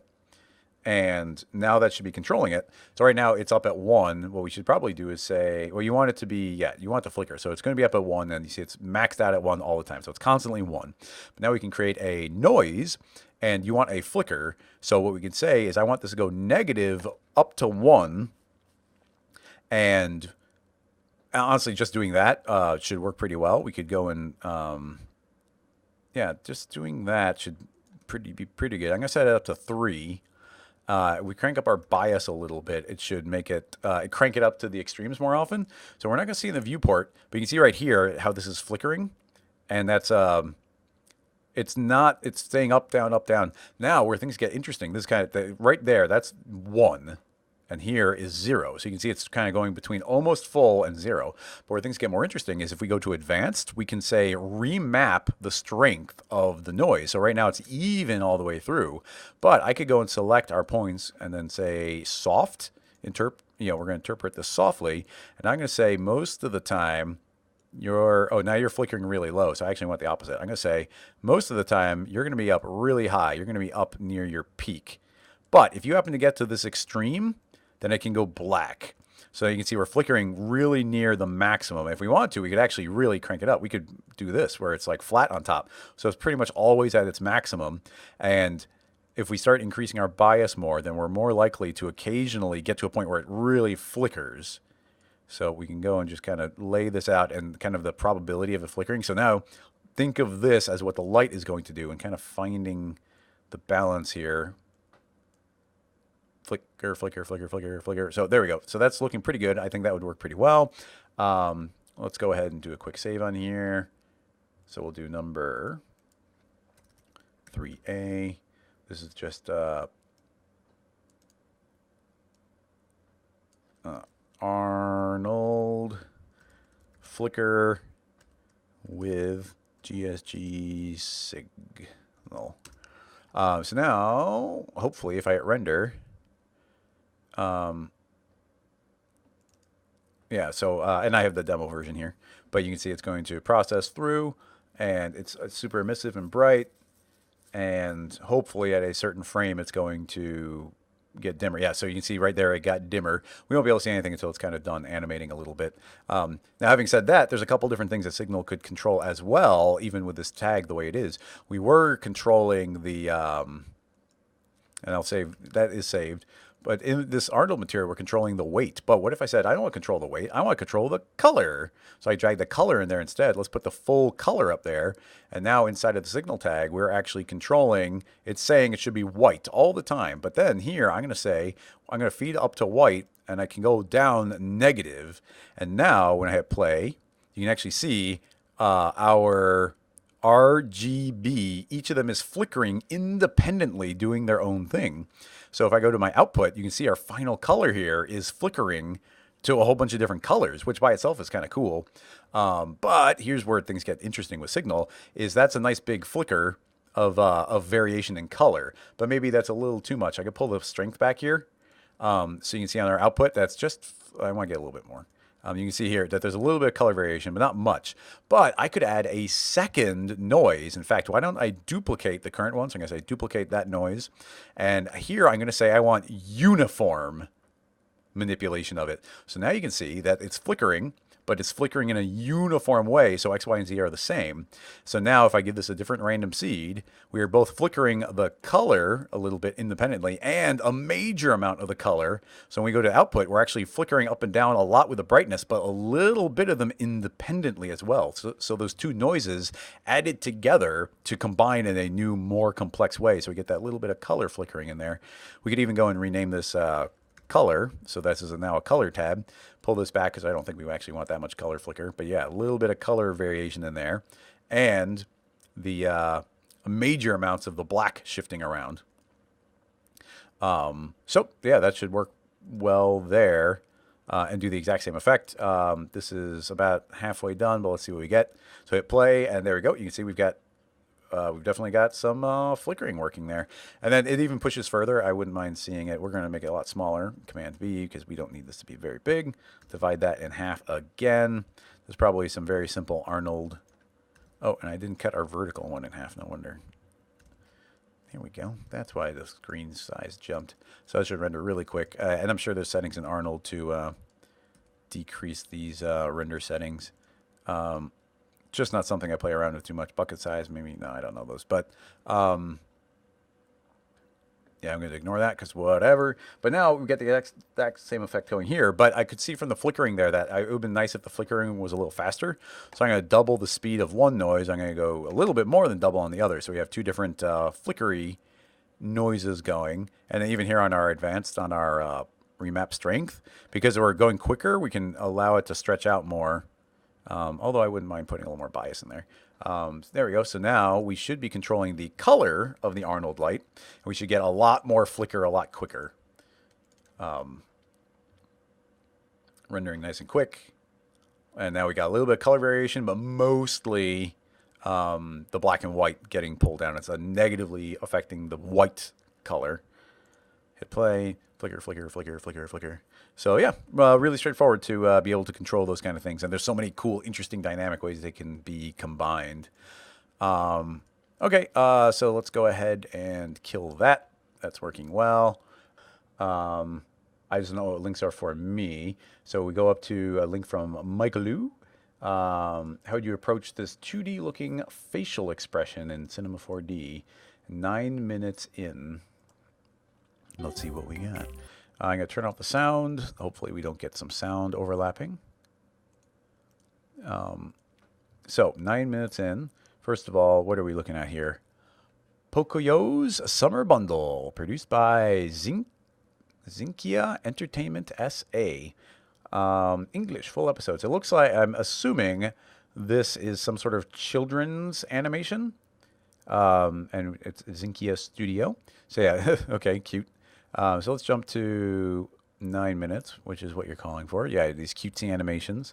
Dude, these kind of animations are huge. People go nuts for them. I think you're probably referring to the whale. The squid there was great. Okay, I like the expressions they're doing here. It's pretty good. But yeah, okay, so really the question here is how to do like a 2D sort of animation, or 2D graphic animation on a 3D model. I'm trying to think if there's a very, very good answer to that. There's a lot of different potential techniques.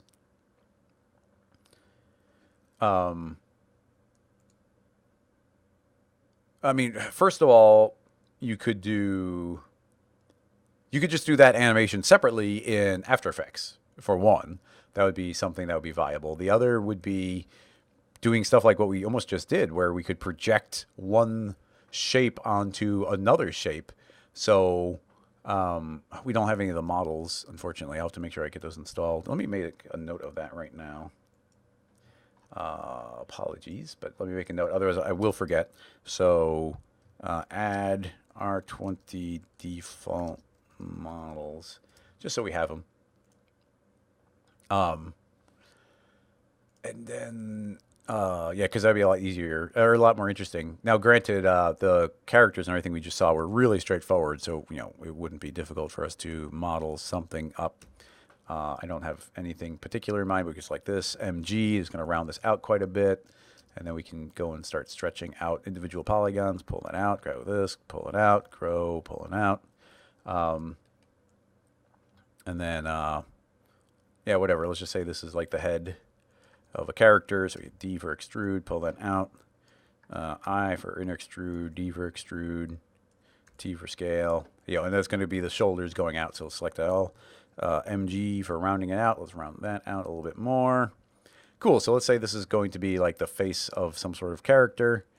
I guess this would be a little less creepy if I hit another extrusion here. Pull that out. T for scale. T. Okay, so there we go. We got like the head of something. So this is the head of a character. We can right click and subdivide. We'll in fact even do a smooth subdivision on there. So there's a little bit more geometry. So there we go. So let's just say they had some cartoony flat eyeballs. So we could make a round rig. Let's go and make that white. And I can go and pull this forward. And that's supposed to be his eyeball. So we can pull this forward. And potentially, let's go and grab our shrink wrap deformer, drop that on the disk, and we'll drop in our cube, and boom, it's projecting it instantly onto that surface. Now that's the disk doing that, but we've got a couple options to push it back off again. We could, for one, grab our displace deformer and put the displace after the shrink wrap, and I'm going to just feed in a color white. So now it's pushing off just a little bit. It's pushing off however much I tell this to. So we probably don't need to go too far, maybe 1 or even 2 units, and that's enough for it to pop off that surface that little bit. And then as an alternative, this disc might have not been a flat disc, but it could have been a cylinder. So we could go and make a cylinder instead, and we'll rotate that one. That's another disc. What am I doing? Go away, disc. I wanted a cylinder. There we go. Let's make it a thickness of 3. We'll do Z+. Pull that out, and now we've got that as the eyeball. Make that white, and let's steal the shrink wrap on that one. And now what would end up happening, well, first of all, it's going nuts. We might want to put that into a connect object, and then put the shrink wrap in the connect as well.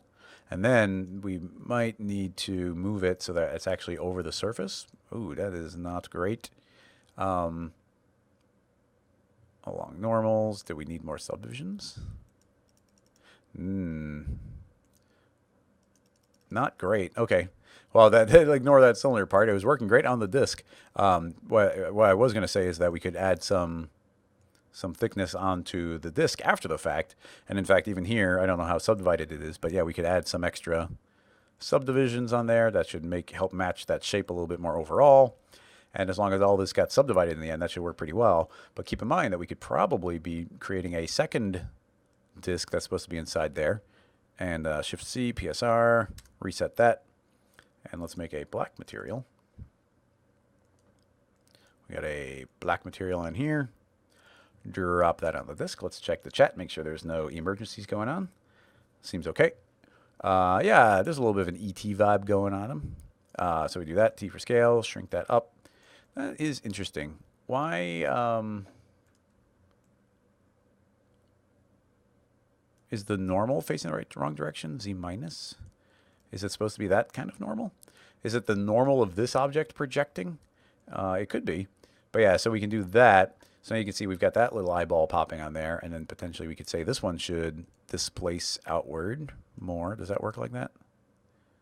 I thought it would. because that's pushing both of them out. This one, I think, should push that one out. Strange.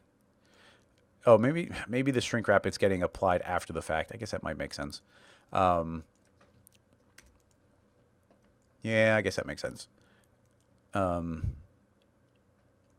I guess that'd have to be. We'd want that to be separate rig then. I mean, this is not a great example because yeah, we could go and do the same rig and repeat it. So now you can see we've got two of those.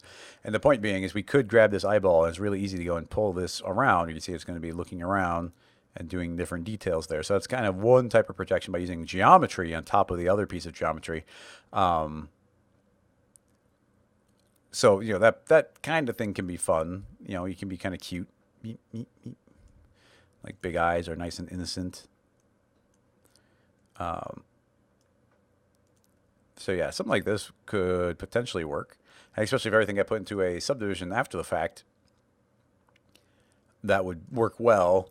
There's so many different potential ways. I mean, like I said, you could be doing that animation in After Effects and reapplying it here as purely as a material. Stuff could be getting created and flattened on top of each other to become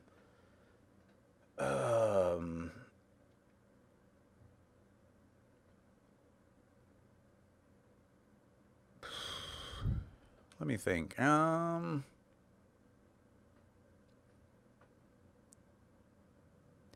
mean, I'm trying to think the best way I would do it. Like, this is actually working pretty well. It's working better than I thought it would. You see, we do get some distortion on the eye as it moves up into the different areas, so that is a potential problem. But it is matching it on the skin and the material really well. At the same time, I mean, there's a bazillion different options as I think about it, because this is kind of one. But then imagine, this is going to be a weird one, but like, check this out. If we copy and paste, actually, he's weird. He's a weird little guy, but let's go ahead and save it.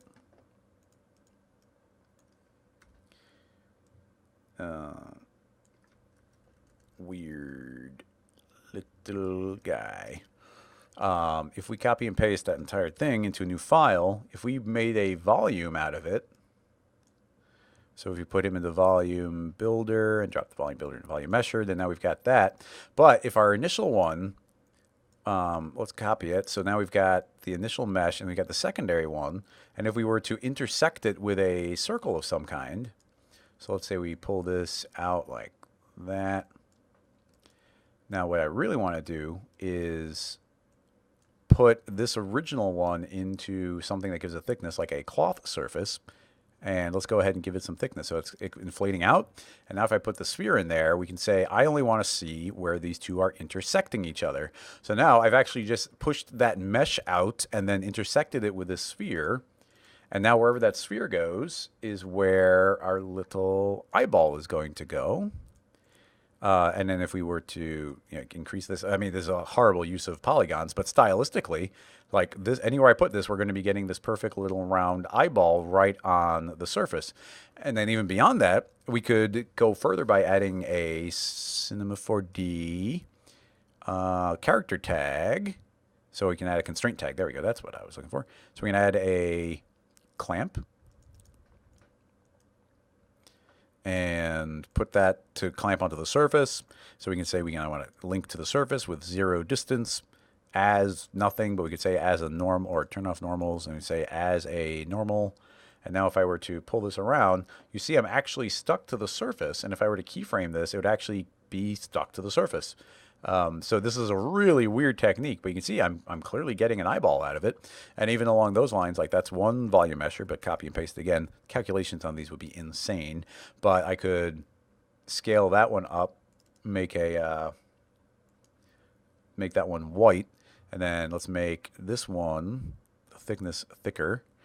And this sphere, I'm going to say this one should be not clamping, but locked to the PSR of the other one. So now, as I grab this one, it's stuck to the surface, and then this one is going to have to follow it. So now we've got both of them successfully moving around, but if we want to go further, we could put that into a group and move that. Maybe you can't put that into a group. It doesn't seem to. Oh wait, it does. Oh, funky. Oh, intersect. Okay, I just had to acknowledge the null because I changed the hierarchy. But now you can see I've now anywhere I move the sphere, that little eyeball will move. But I could grab the sphere and independently move that one as well. So I could move that inside of it, and now that would be maintained. And I could even grab the other sphere and move it. Now that's maintaining that. So there's a lot of really weird things that we can do here. And even the sphere, like, you know, these spheres, it would be simple to like scale them up, or it's like, oh, he's surprised, or super cute now. And then, I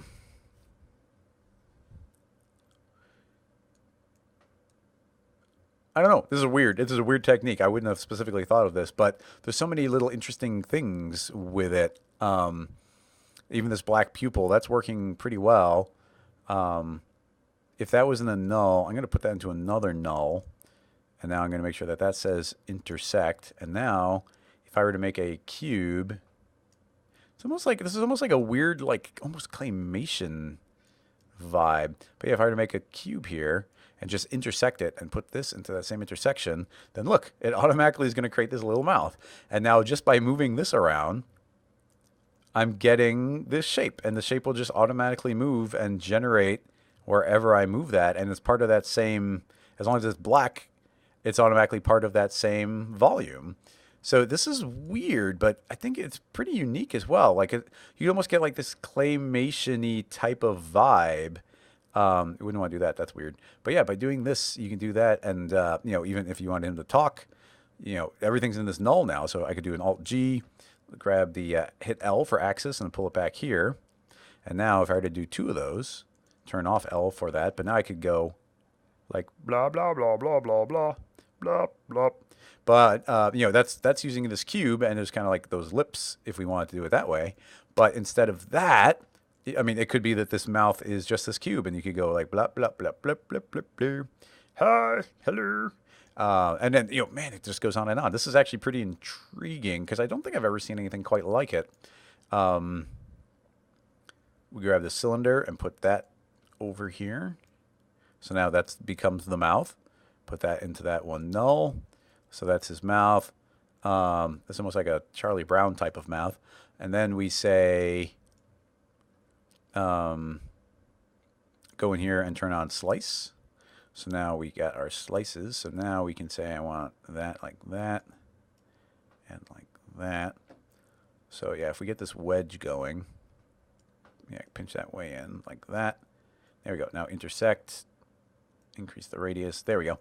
That's what I wanted. So now, but if we were to animate these, we could actually have the mouth be opening and closing. I guess you want them to go down like the jaw. So like blah, blah, blah, blah, blah, blah, blah, blah, blah, blah. I like the cube a little bit better. It's a little more stylish. But look, he's smiling, and it's just a cylinder intersecting. Like there's a lot of weird things here. I don't know. It's kind of cool. Not something I had specifically ever thought about, but I like it. The idea of these little intersections creating the blobs. Yeah, it just makes me want to keep layering them up. If we were to put a tube, like because the volumes, at least even at this scale, are calculating so quickly. If we do a little radius here, pull that in, make it thinner, thicker, slice, turn that on. And then also put this in, then that should create that intersection. Pull this down. Okay, don't want to pull too far because you see those automatically blob into each other. I guess I'll pull that down and then move the entire eyeball down. He looks a little angry now. There we go. Don't want to be so angry. There we go. Look, he's happy. And then you can make him skeptical. And if you put a couple, now he's worried. Yeah, a couple controls and rigs on here, and it would be pretty. I think you could do some pretty fun things just by moving these around.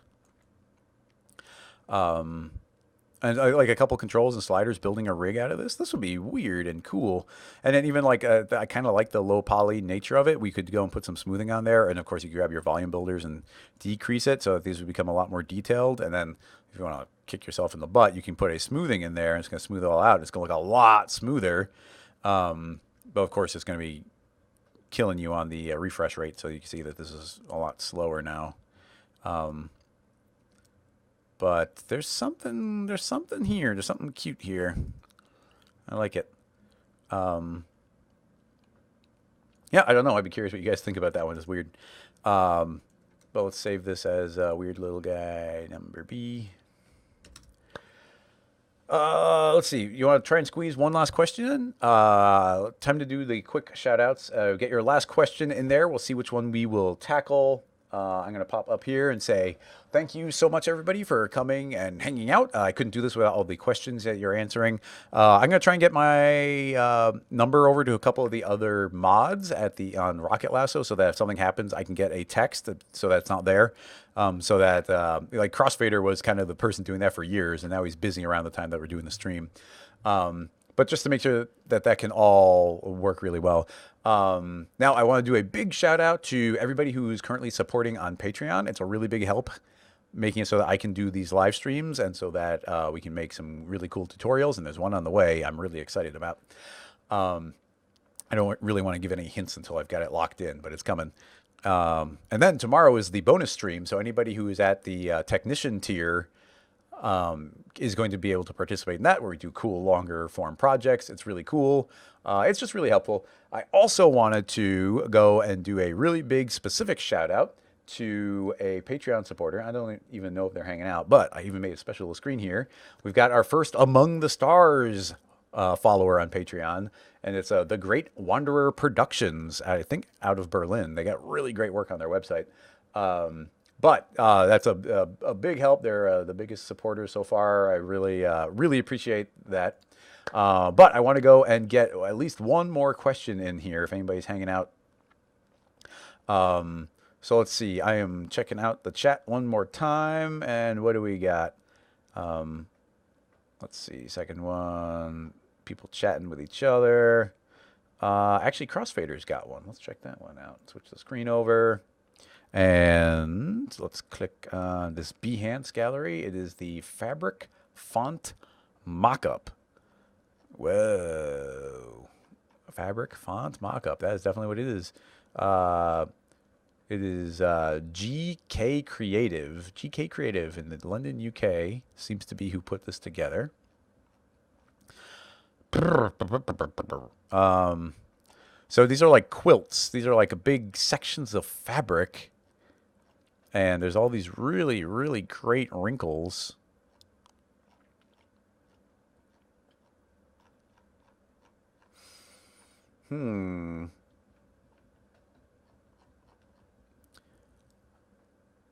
What do we do with these? I mean, we could drop...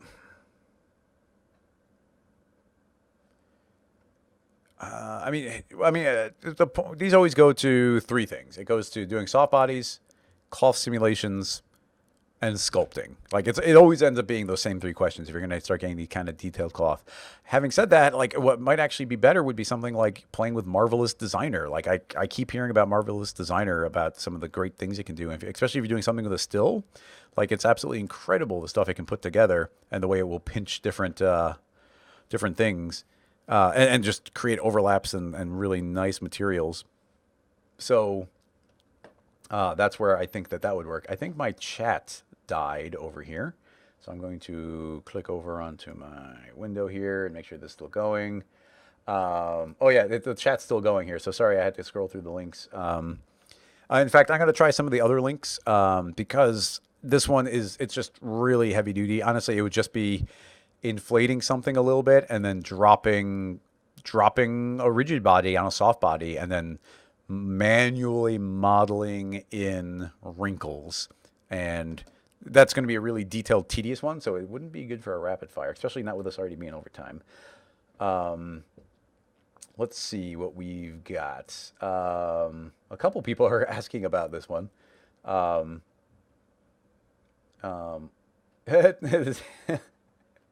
Uh, Havana is, or Havana, Havana? Havana. I think it's Havana. I've been saying it must be an animation, not a still, which I appreciate your enthusiasm and your faith in me, but I'm not sure that that's a good use of our time there.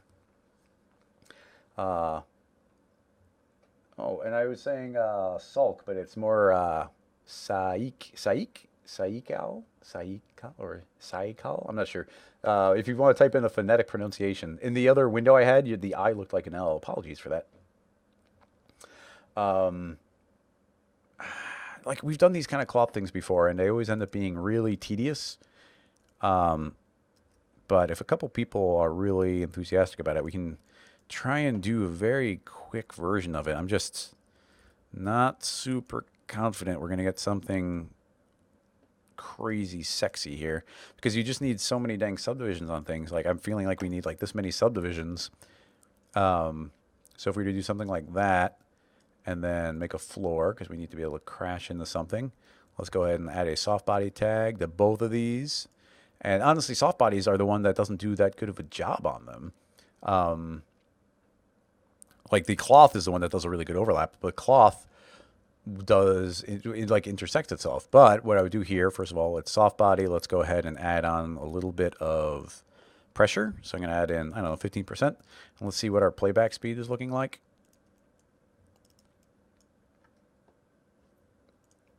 And I shouldn't hit play. So yeah, that's doing a fine job of inflating like a nice pillow. Actually, it's a very nice pillow shape. But I'd want the structure to be stronger. We'd allow it to bend and shear with a flexion and the damping. Let me make sure I have the right screen up. Okay, I do. Cool. Yeah, we'd want those to be up, and then let's see. Now it shouldn't explode nearly as much, hopefully. So yeah, that's going to start inflating. And now we need a letter. So let's go and make a motext because it saves us a couple of objects. And we'll just make a nice R. And let's make it a Futura R because it's the official font of Rocket Lasso. Let's get one that's a little more even. There we go. That's a nice looking one. I want this to run really quick. So let's set this to subdivided. 90 degrees on the angle, and let's increase our minimum length. So we're going to go nice and low poly on this thing. Let's go and tilt it over 90 degrees. And there we go. Now it's ready to go floomp and get a nice little nap. Let's save it.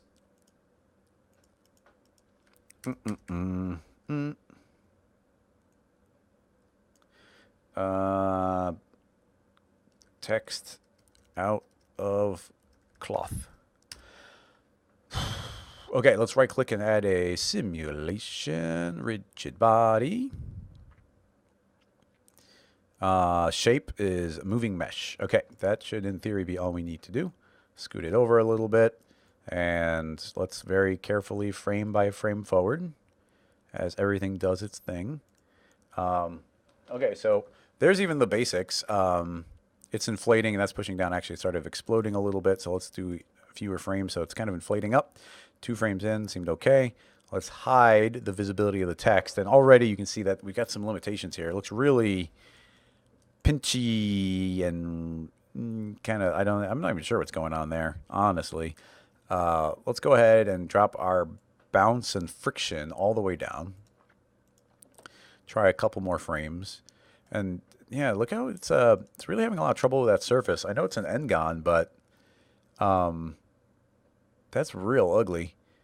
Now let's go in on our text and make sure it's subdivided. So I'm going to go to caps and let's change it off of N-gon. So we'll do quads. Should give it something to work with.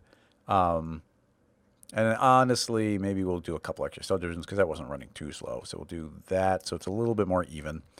All right. And let's add on a display tag, and we'll activate use, and we'll say lines, so we can actually see through it without going too crazy. So yeah, look, see, these are like passing right through the surface. That's not great. Let's make sure it's being treated as a volume. So we'll go to caps and say create single object. And let's do it again. That's actually making a significant difference now that it thinks it's a volume. It's not just passing through a surface.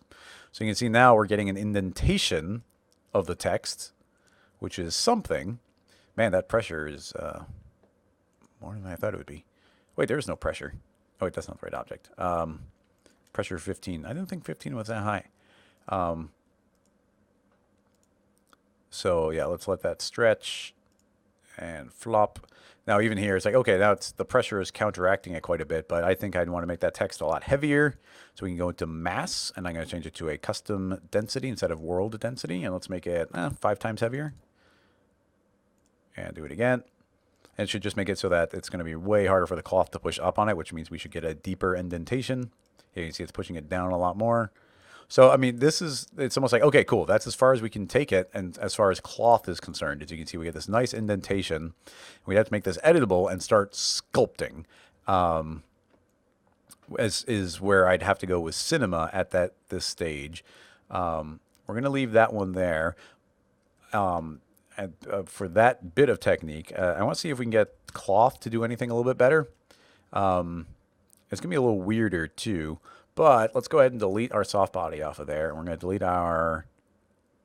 I don't know if we need to delete our dynamics tag off of it or not. But we do need to turn this into a simulation cloth collider tag. And let's get rid of our bounce and friction.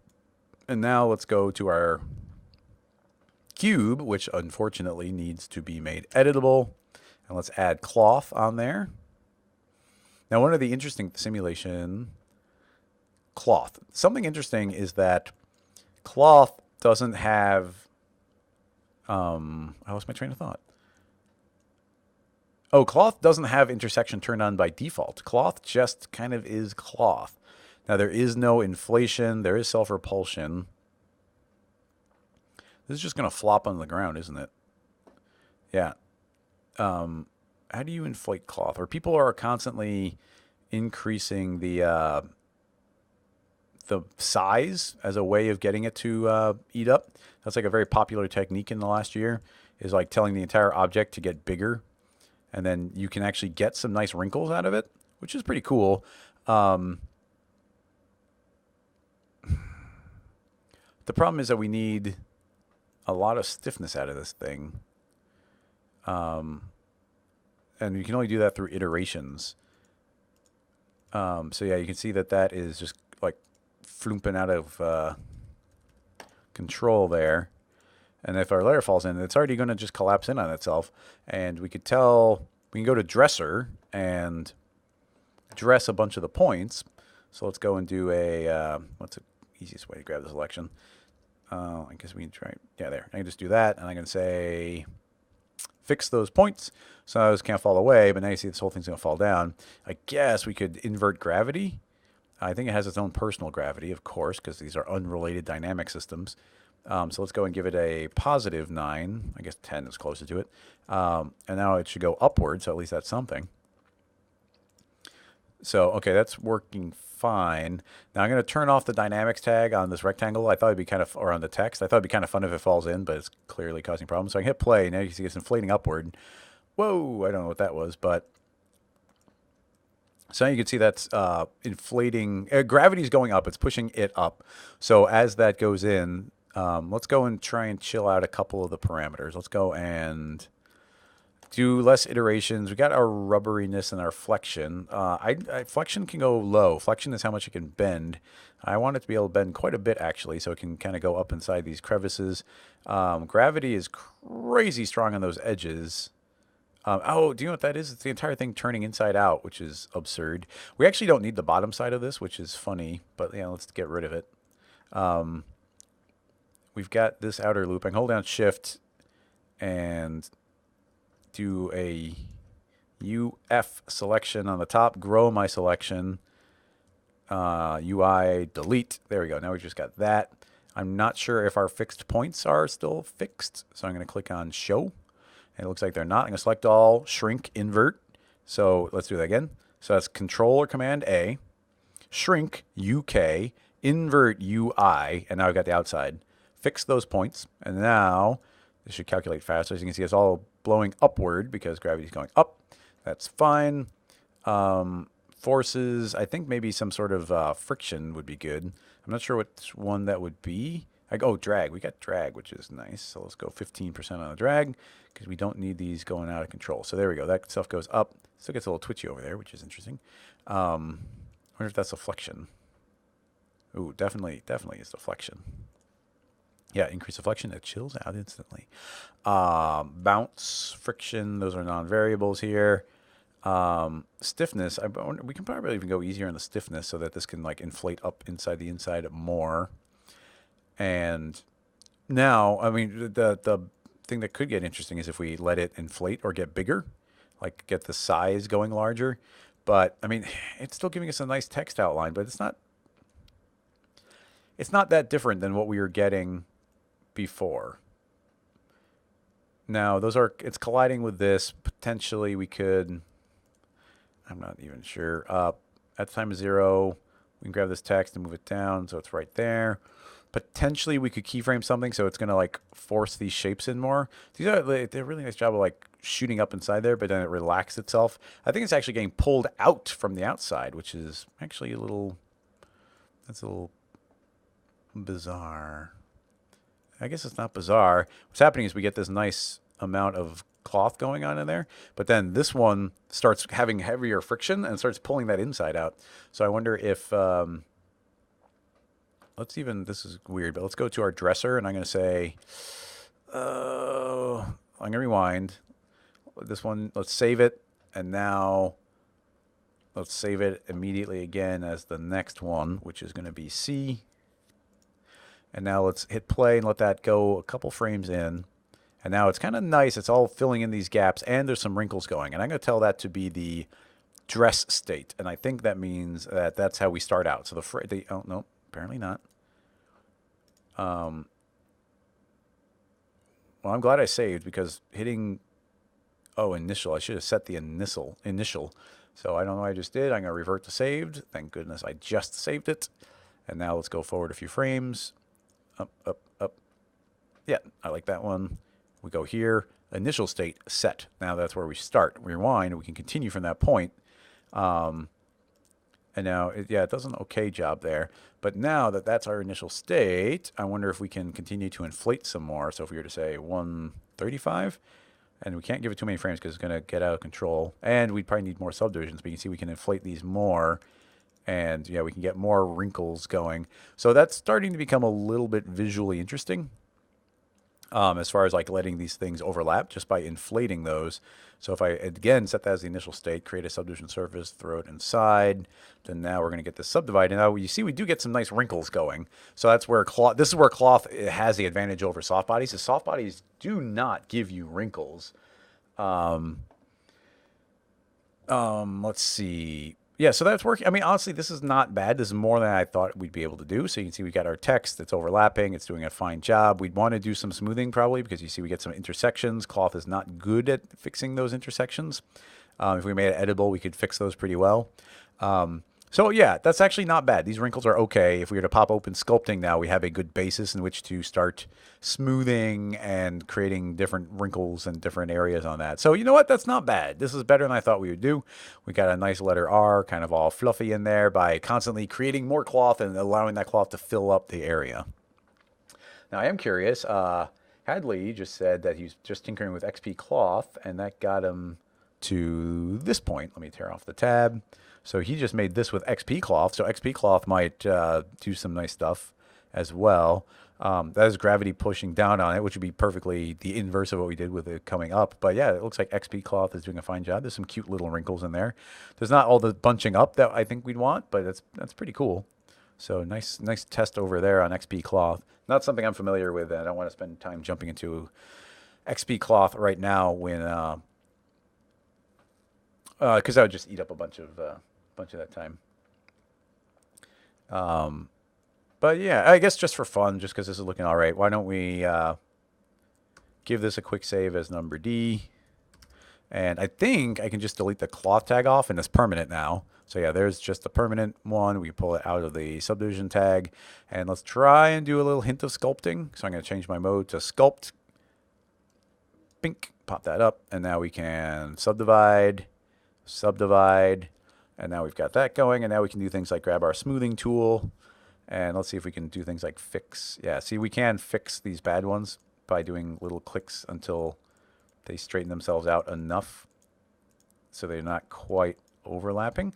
So that by itself is actually doing a pretty good job of fixing these essentially impossible pinches.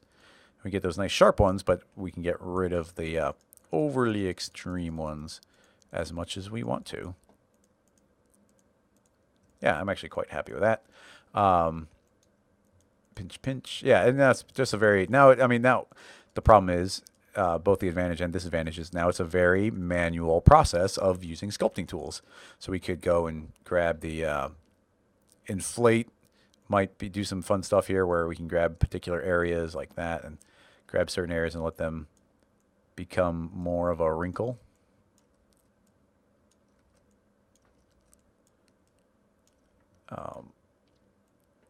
But the main thing would be probably increasing the subdivision again and then doing things like, I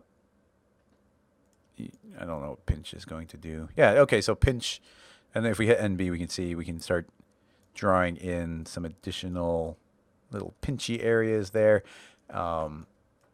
Pinch in various areas. But then grab the pull, probably. Yeah, the pull will push up and down. If I hold down Control, it pushes down. Hold down Shift as I click my middle mouse button as a button, and I can increase or decrease my radius, or I could click up and down and increase or decrease the pressure. So now by holding that Control, I can push down. It's a little strong. Let's go easier on it. So yeah, we can start sculpting up. And let's turn on SSAO. It's not changing much, but yeah, we could start drawing in extra wrinkles. And honestly, I wouldn't even be too shy about like going decently overboard on these as you go, because it's really easy to grab the smoothing tool and erase them out. I wonder if you can do combo tools, because it'd be really great to have the pull and pinch at the same time, like pinch it in while pushing it down. That'd be really cool. I don't think you can, but that would be neat. Repeat. And then there's the amplify brush. That one's pretty cool. I think it just makes whatever it did do more of what it did. So yeah, oh yeah, look at that. These pinches, like putting the amplifying the pinches, really making them pop out. So yeah, so it just goes to like now artistically we have the ability to grab things like the smoothing tool and increase, and you know, if it's like, okay, we want to calm this area down, like look how simple it is to calm that area down. This line's still just bothering me. Get rid of that. This is too pinched. Get rid of that. So yeah, you can create areas of more interest or less by pushing this in and out. And sculpting overall. I don't have any great answers on sculpting. It's just not something I do very often. But, oh yeah, and there's also the knife. The knife is, yeah, look at the knife. The knife is great. And I'm pretty sure you can turn on like pen pressure here, right? Yeah, link pressure. So if we were using like a Wacom or a Cintiq, we could be having different pressure amounts, and that actually might go a really long way to like, you know, like doing thinner and smaller ones, like putting these in. But yeah, oh man, this knife tool is awesome. And even it's not like actually cutting; it's just it almost is like a push and a pinch at the same time. So we are drawing in our wrinkles really easily here.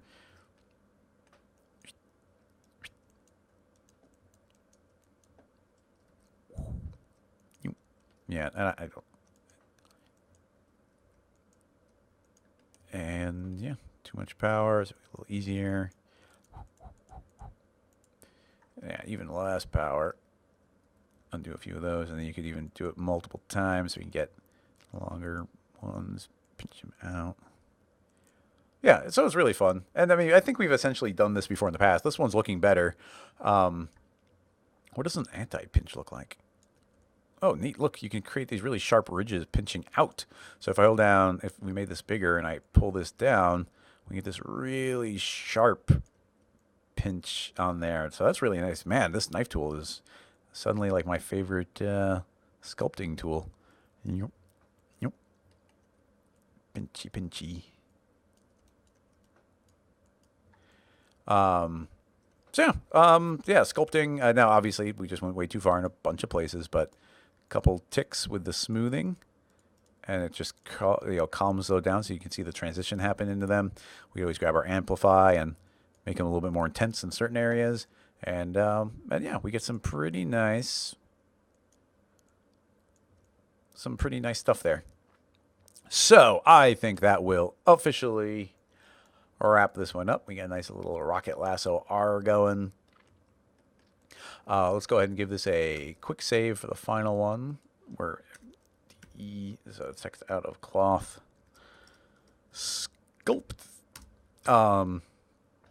So yeah, I mean, I'm glad we spent a couple minutes on that one. It is surprising and fun, but simultaneously frustrating, where like cloth is so old, but cloth does such a better job with this concept than soft bodies do, and soft bodies are better than cloth in like every way. So it's just crazy that that it worked better that way. Anyway, is there any other final little questions or anything that anybody has before we officially wrap this episode up, and we'll have completed another full Wednesday of Ask GSG. We're almost we're at 2.5 hours, so that's quite the thing. Geo sculpt tools fade over the link. Salam is mentioning that you can turn it on so that the sculpt tools will fade out as you drag, which is a really good point. Like right there is making full strength tools, but you could make it so that you fade as you drag. Really, it would be turn on your Wacom or your Cintiq so you can actually get the pen pressure, because then it's like the best of all worlds. The fade out is like a fake of that, but it's still pretty cool. But yeah, really good point. And then Zalam is talking about doing fake wrinkle textures procedurally. Let's go and pop up the screen there because it's worth seeing. So you're showing this, and then I'm wondering. Oh, so is this the compression? The wrinkles. I'm assuming you did the wrinkles via.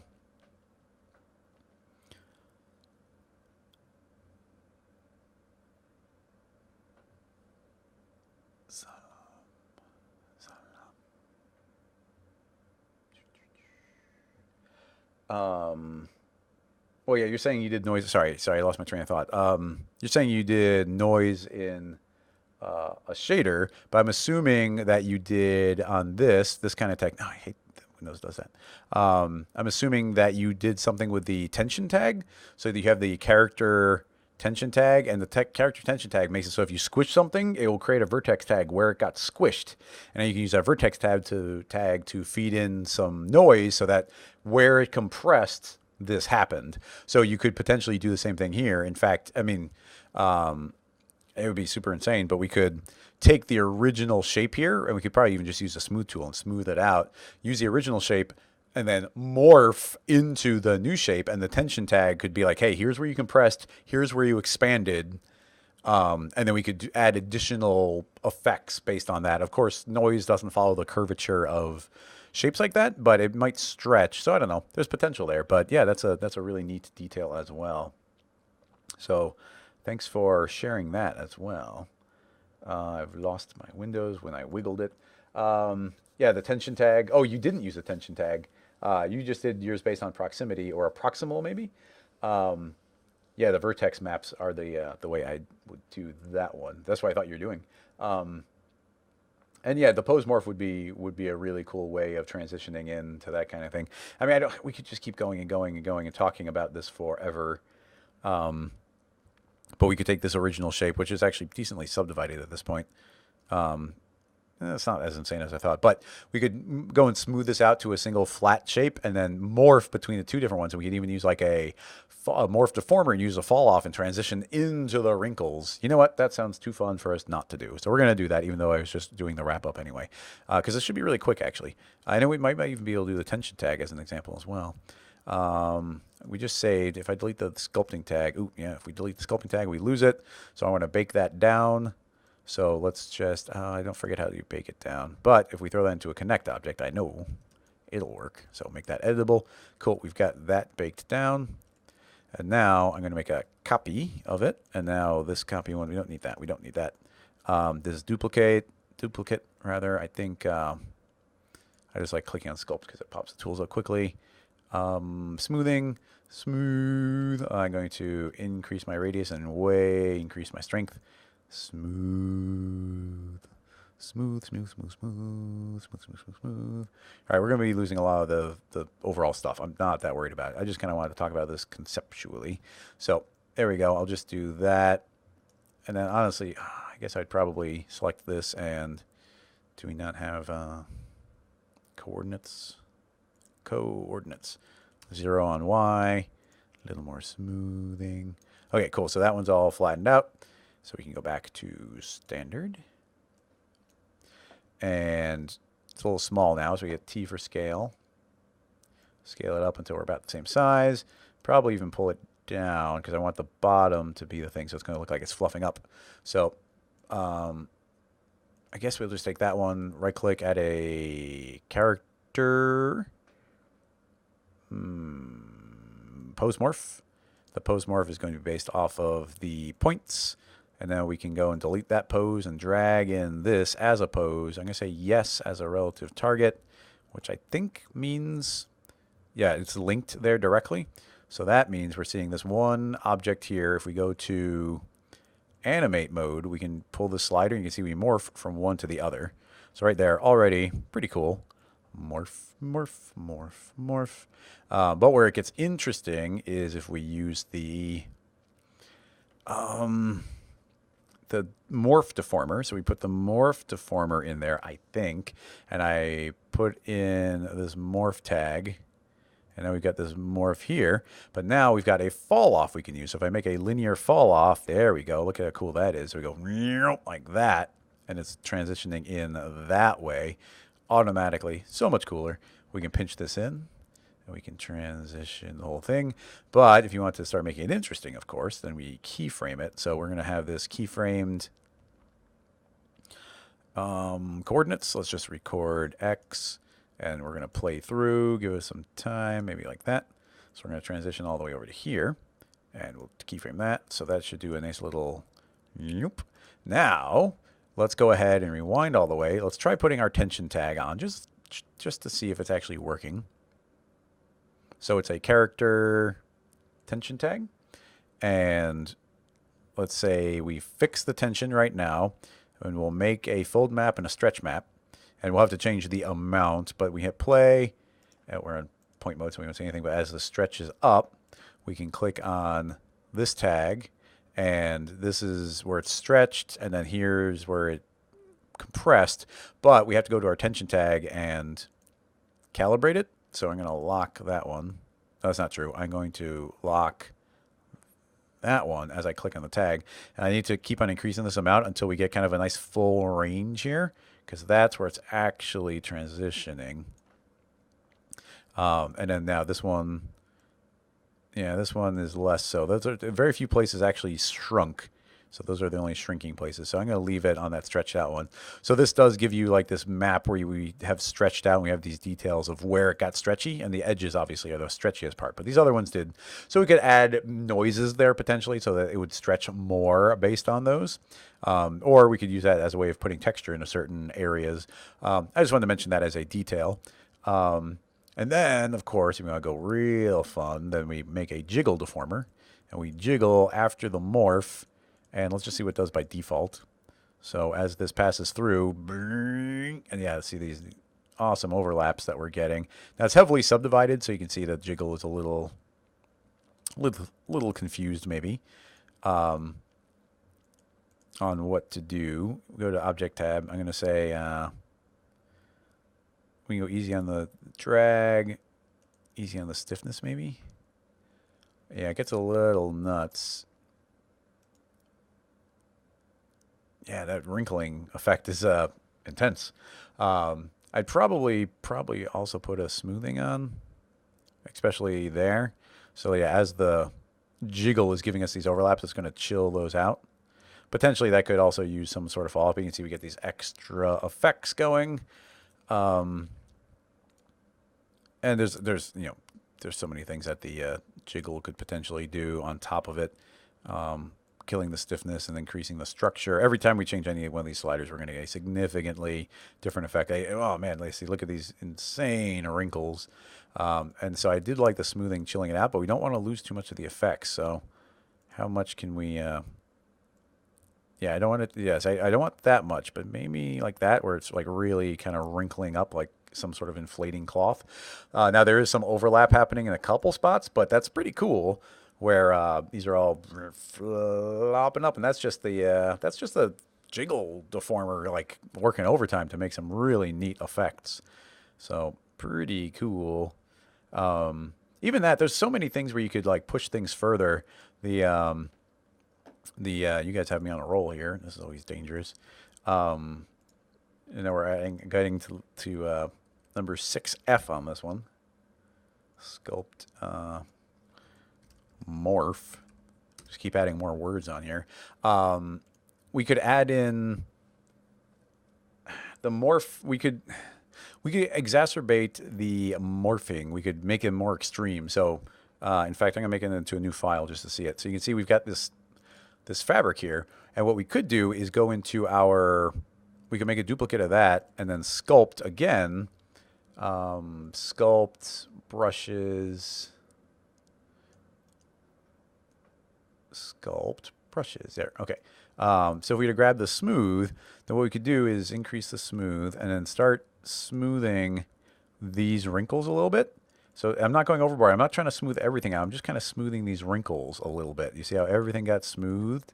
So now that I did that, if I were to hide our new unwrinkled one, no, that's not true. I want the unwrinkled one. So we've got the unwrinkled one. So this one is, cleaned up.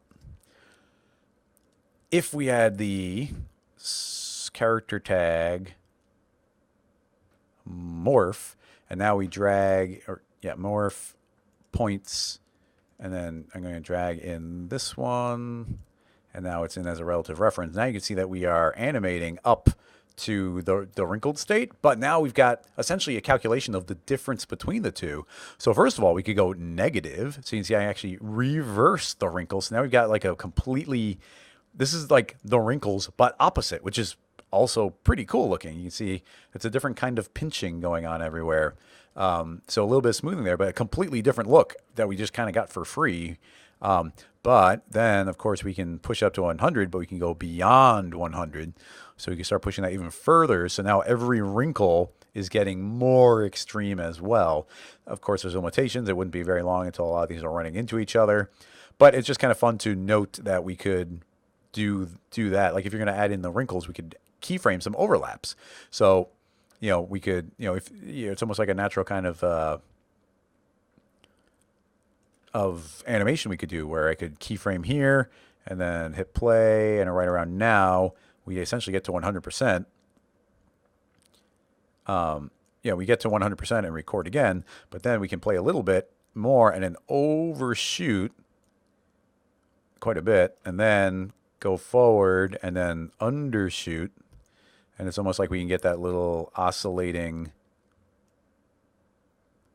wrinkle effect going. So yeah, and then eventually chill it at 100. This might look terrible, but you can see we inflate, and then we get that little bit of a wiggle on the end. I didn't smooth these out as much as I should have. Like all these should be spread out more. And then but I mean, it's almost like that's almost what the jiggle is doing for us for free. So that part might be redundant, but I do like those negative wrinkles. That is pretty cool. But yeah, there's a lot of the morph tag. If you think of the morph as a way of extracting differences between models, it actually makes it so there's a lot of cool possibilities just inside of that context. But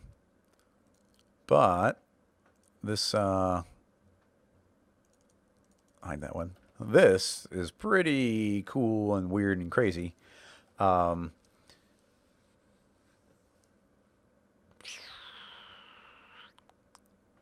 Yeah, I like it. I like it. All right, guys and gals. I think it is officially to... Jake says EJ gets a nickel every time I use a jiggle deformer. You don't make up the rules. Well, if that's true, there's a lot of things that I did that no one else is allowed to do. I'll take that deal any day. If I'm the first one to have introduced something, I'll take that deal. No one else can use it unless I get a nickel. Yeah, so that was super fun. We got to tackle a whole bunch of different ones. Really fun questions. Thank you so much, everybody. Hopefully next week we can I'll have my I'll be able to get a message more quickly if there's a problem of some sort. Um, you can, yeah, yeah. Thanks everybody who made it all the way through. I'll see everybody for the bonus live stream tomorrow if you're in the technician channel. And thanks everybody for supporting on Patreon, all that good stuff. And that should wrap this one up. So I will see everybody next week. Bye bye, bye bye, bye bye. I gotta pop the window up, the window up. Here we go, here we go. Click the button. Bye bye.